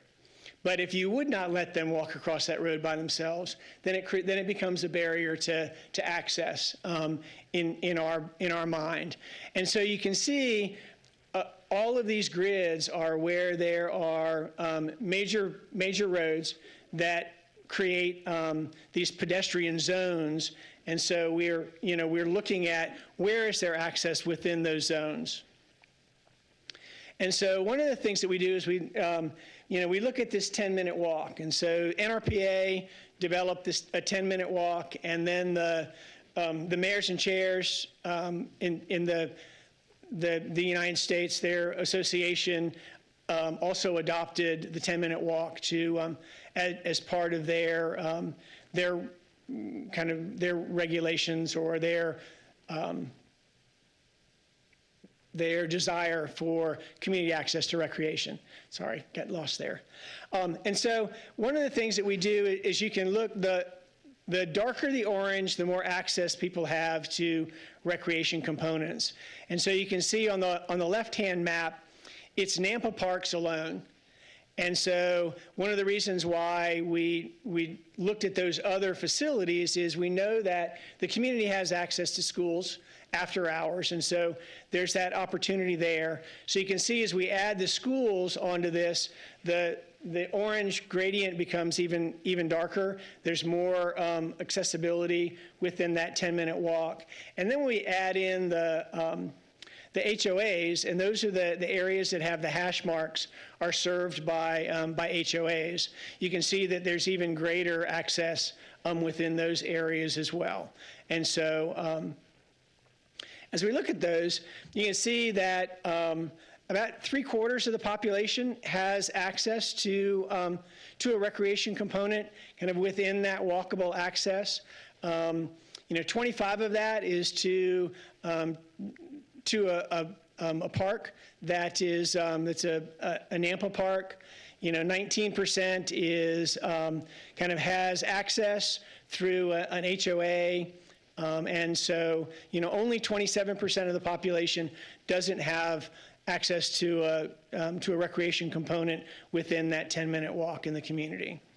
And so, there's kind of another look at that. You can see that kind of that purple area of being where we can use that. Going from a 10-minute walk to a 1-mile access provides even a greater, 75% of the population is within that threshold. And then you add in the 12% for those HOAs. So we gather all this information and we begin to kind of develop our, what are those recurring themes that we're hearing through all of these data points. And so, again, these are not in a priority order. Pathways and trails are one of the community's greatest needs for outdoor facilities, one of their greatest desires. Continuing to create a connected community through pathway development. Maintenance and updates of your existing parks, facilities, and amenities. The community center, recreation center is a community need that they've identified for that additional indoor facility.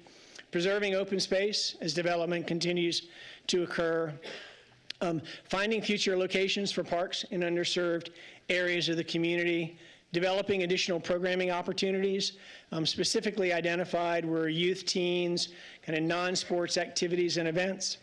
Excuse me. Asset management of your existing portfolio and future additions. That your activity guide is the best way to communicate for the majority of the population, but also using this mixed method of email and social media. And then trails and pathways, the recreation center, dog park, and splash pads are the top 4 areas that were identified in that budgeting exercise.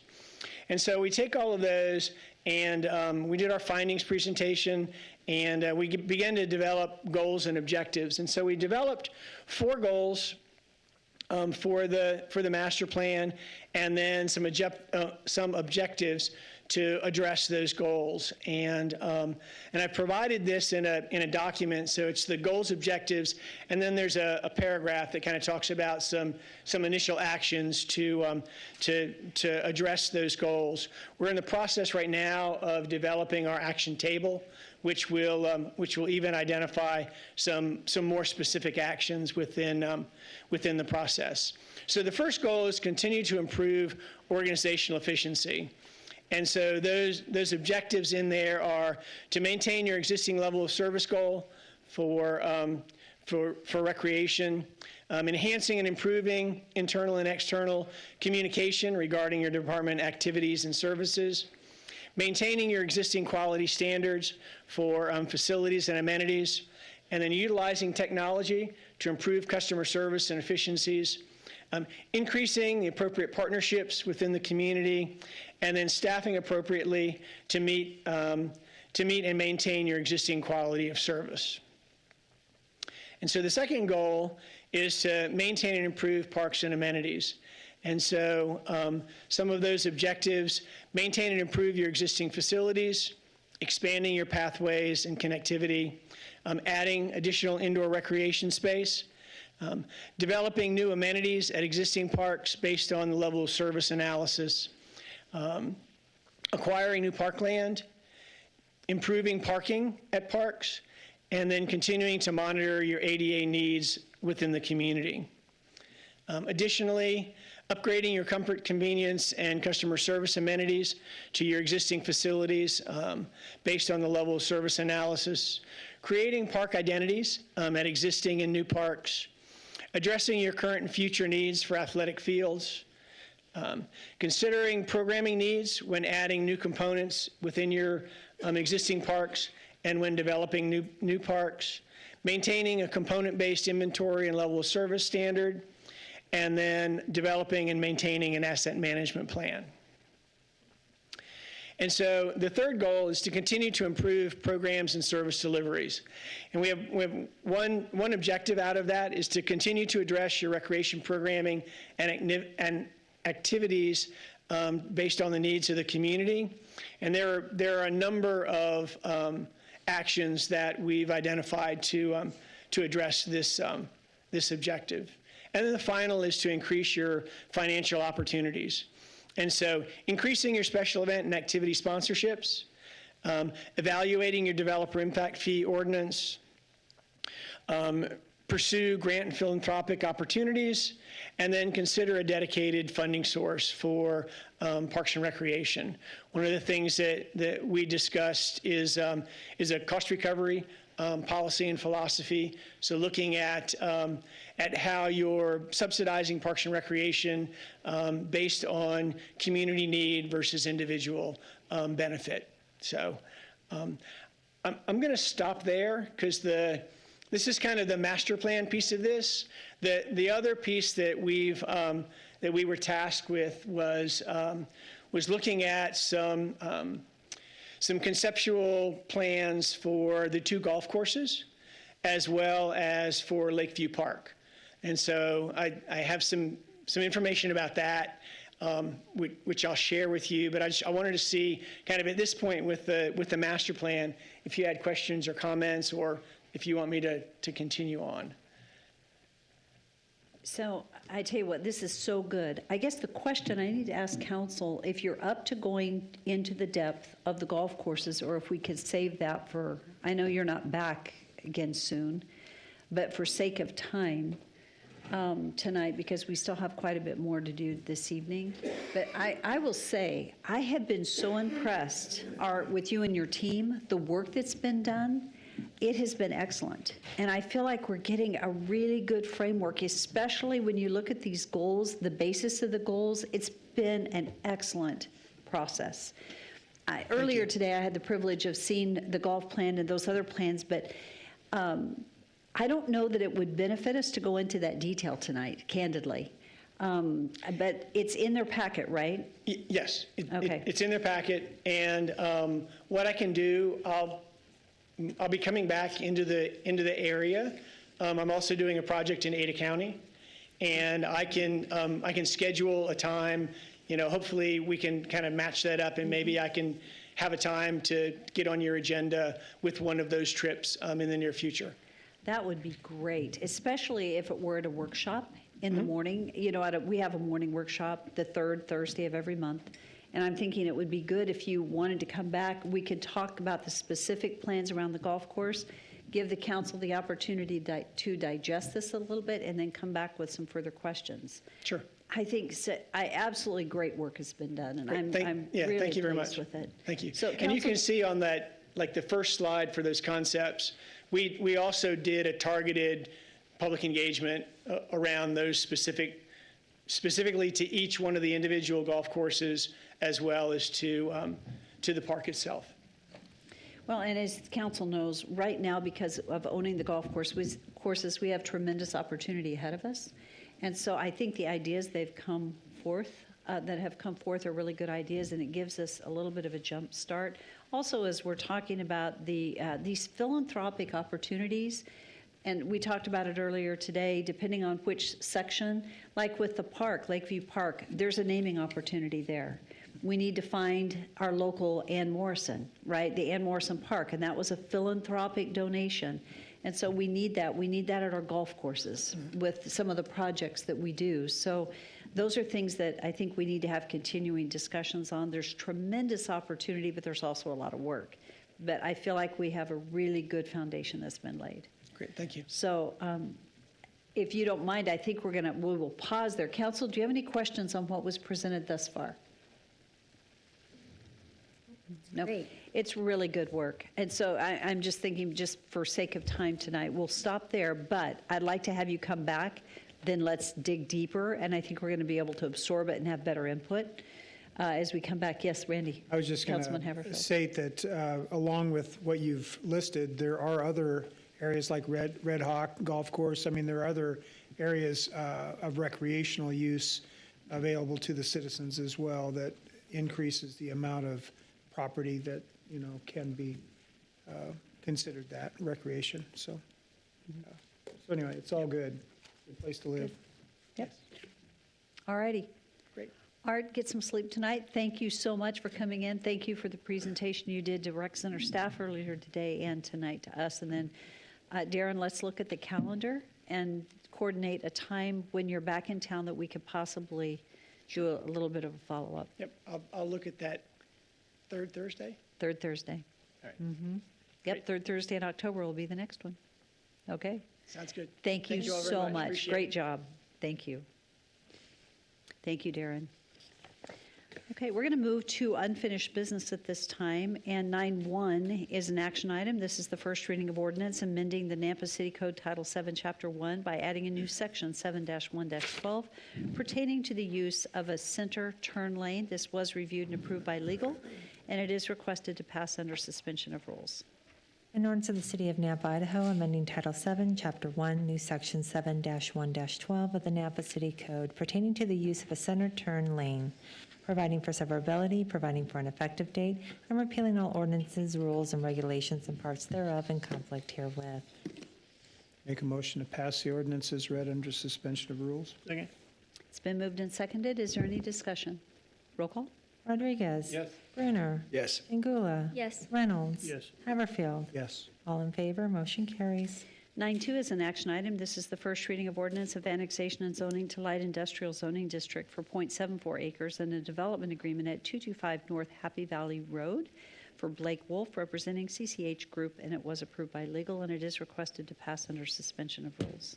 In ordinance of the City of Napa, Idaho, determine that certain lands commonly known as 225 North Happy Valley Road, Napa, Idaho, county parcel number R2290, comprising approximately 0.74 acres, more or less, lie contiguous to the limits of the City of Napa, Canyon County, State of Idaho, and that said land should be annexed into the City of Napa and be zoned IL Light Industrial Zoning District, declaring said lands by proper legal description as described below to be a part of the City of Napa, determining that said annexation and zoning are in the best interest of the public and consistent with the comprehensive plan of the city, directing the city engineer and the planning and zoning director to add said property to the official maps of the City of Napa and to designate said property as IL Light Industrial on the official zoning map and other area maps of the city, providing for recordation, subject to the terms of that certain development agreement between the applicant and the city, providing for severability, providing an effective date, repealing all ordinances, resolutions, orders, or parts thereof in conflict herewith, and directing the city clerk to file a certified copy of the ordinance and the map of the area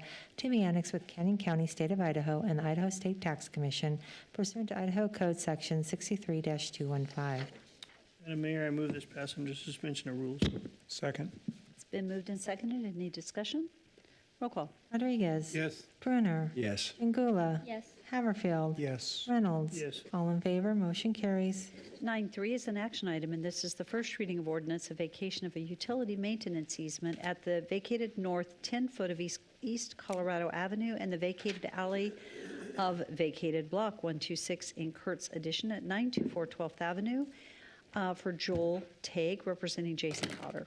And it is requested to pass under suspension of rules. In ordinance of the City of Napa, Canyon County, Idaho, vacating a utility maintenance agreement at the vacated north 10-foot of East Colorado Avenue and the vacated alley of vacated lock 126 in Kurtz Addition at 924 12th Avenue Road, parcel R11501, located in the northwest 1/4 of Section 34th, Town 3 North Ship, Range 2 West, Boise Meridian, more particularly described below in Napa, Canyon County, Idaho, according to the specified conditions, directing the city engineer to alter the use and the area map and other applicable maps accordingly, providing for an effective date, providing for severability, and repealing all ordinances, resolutions, orders, and parts thereof in conflict herewith.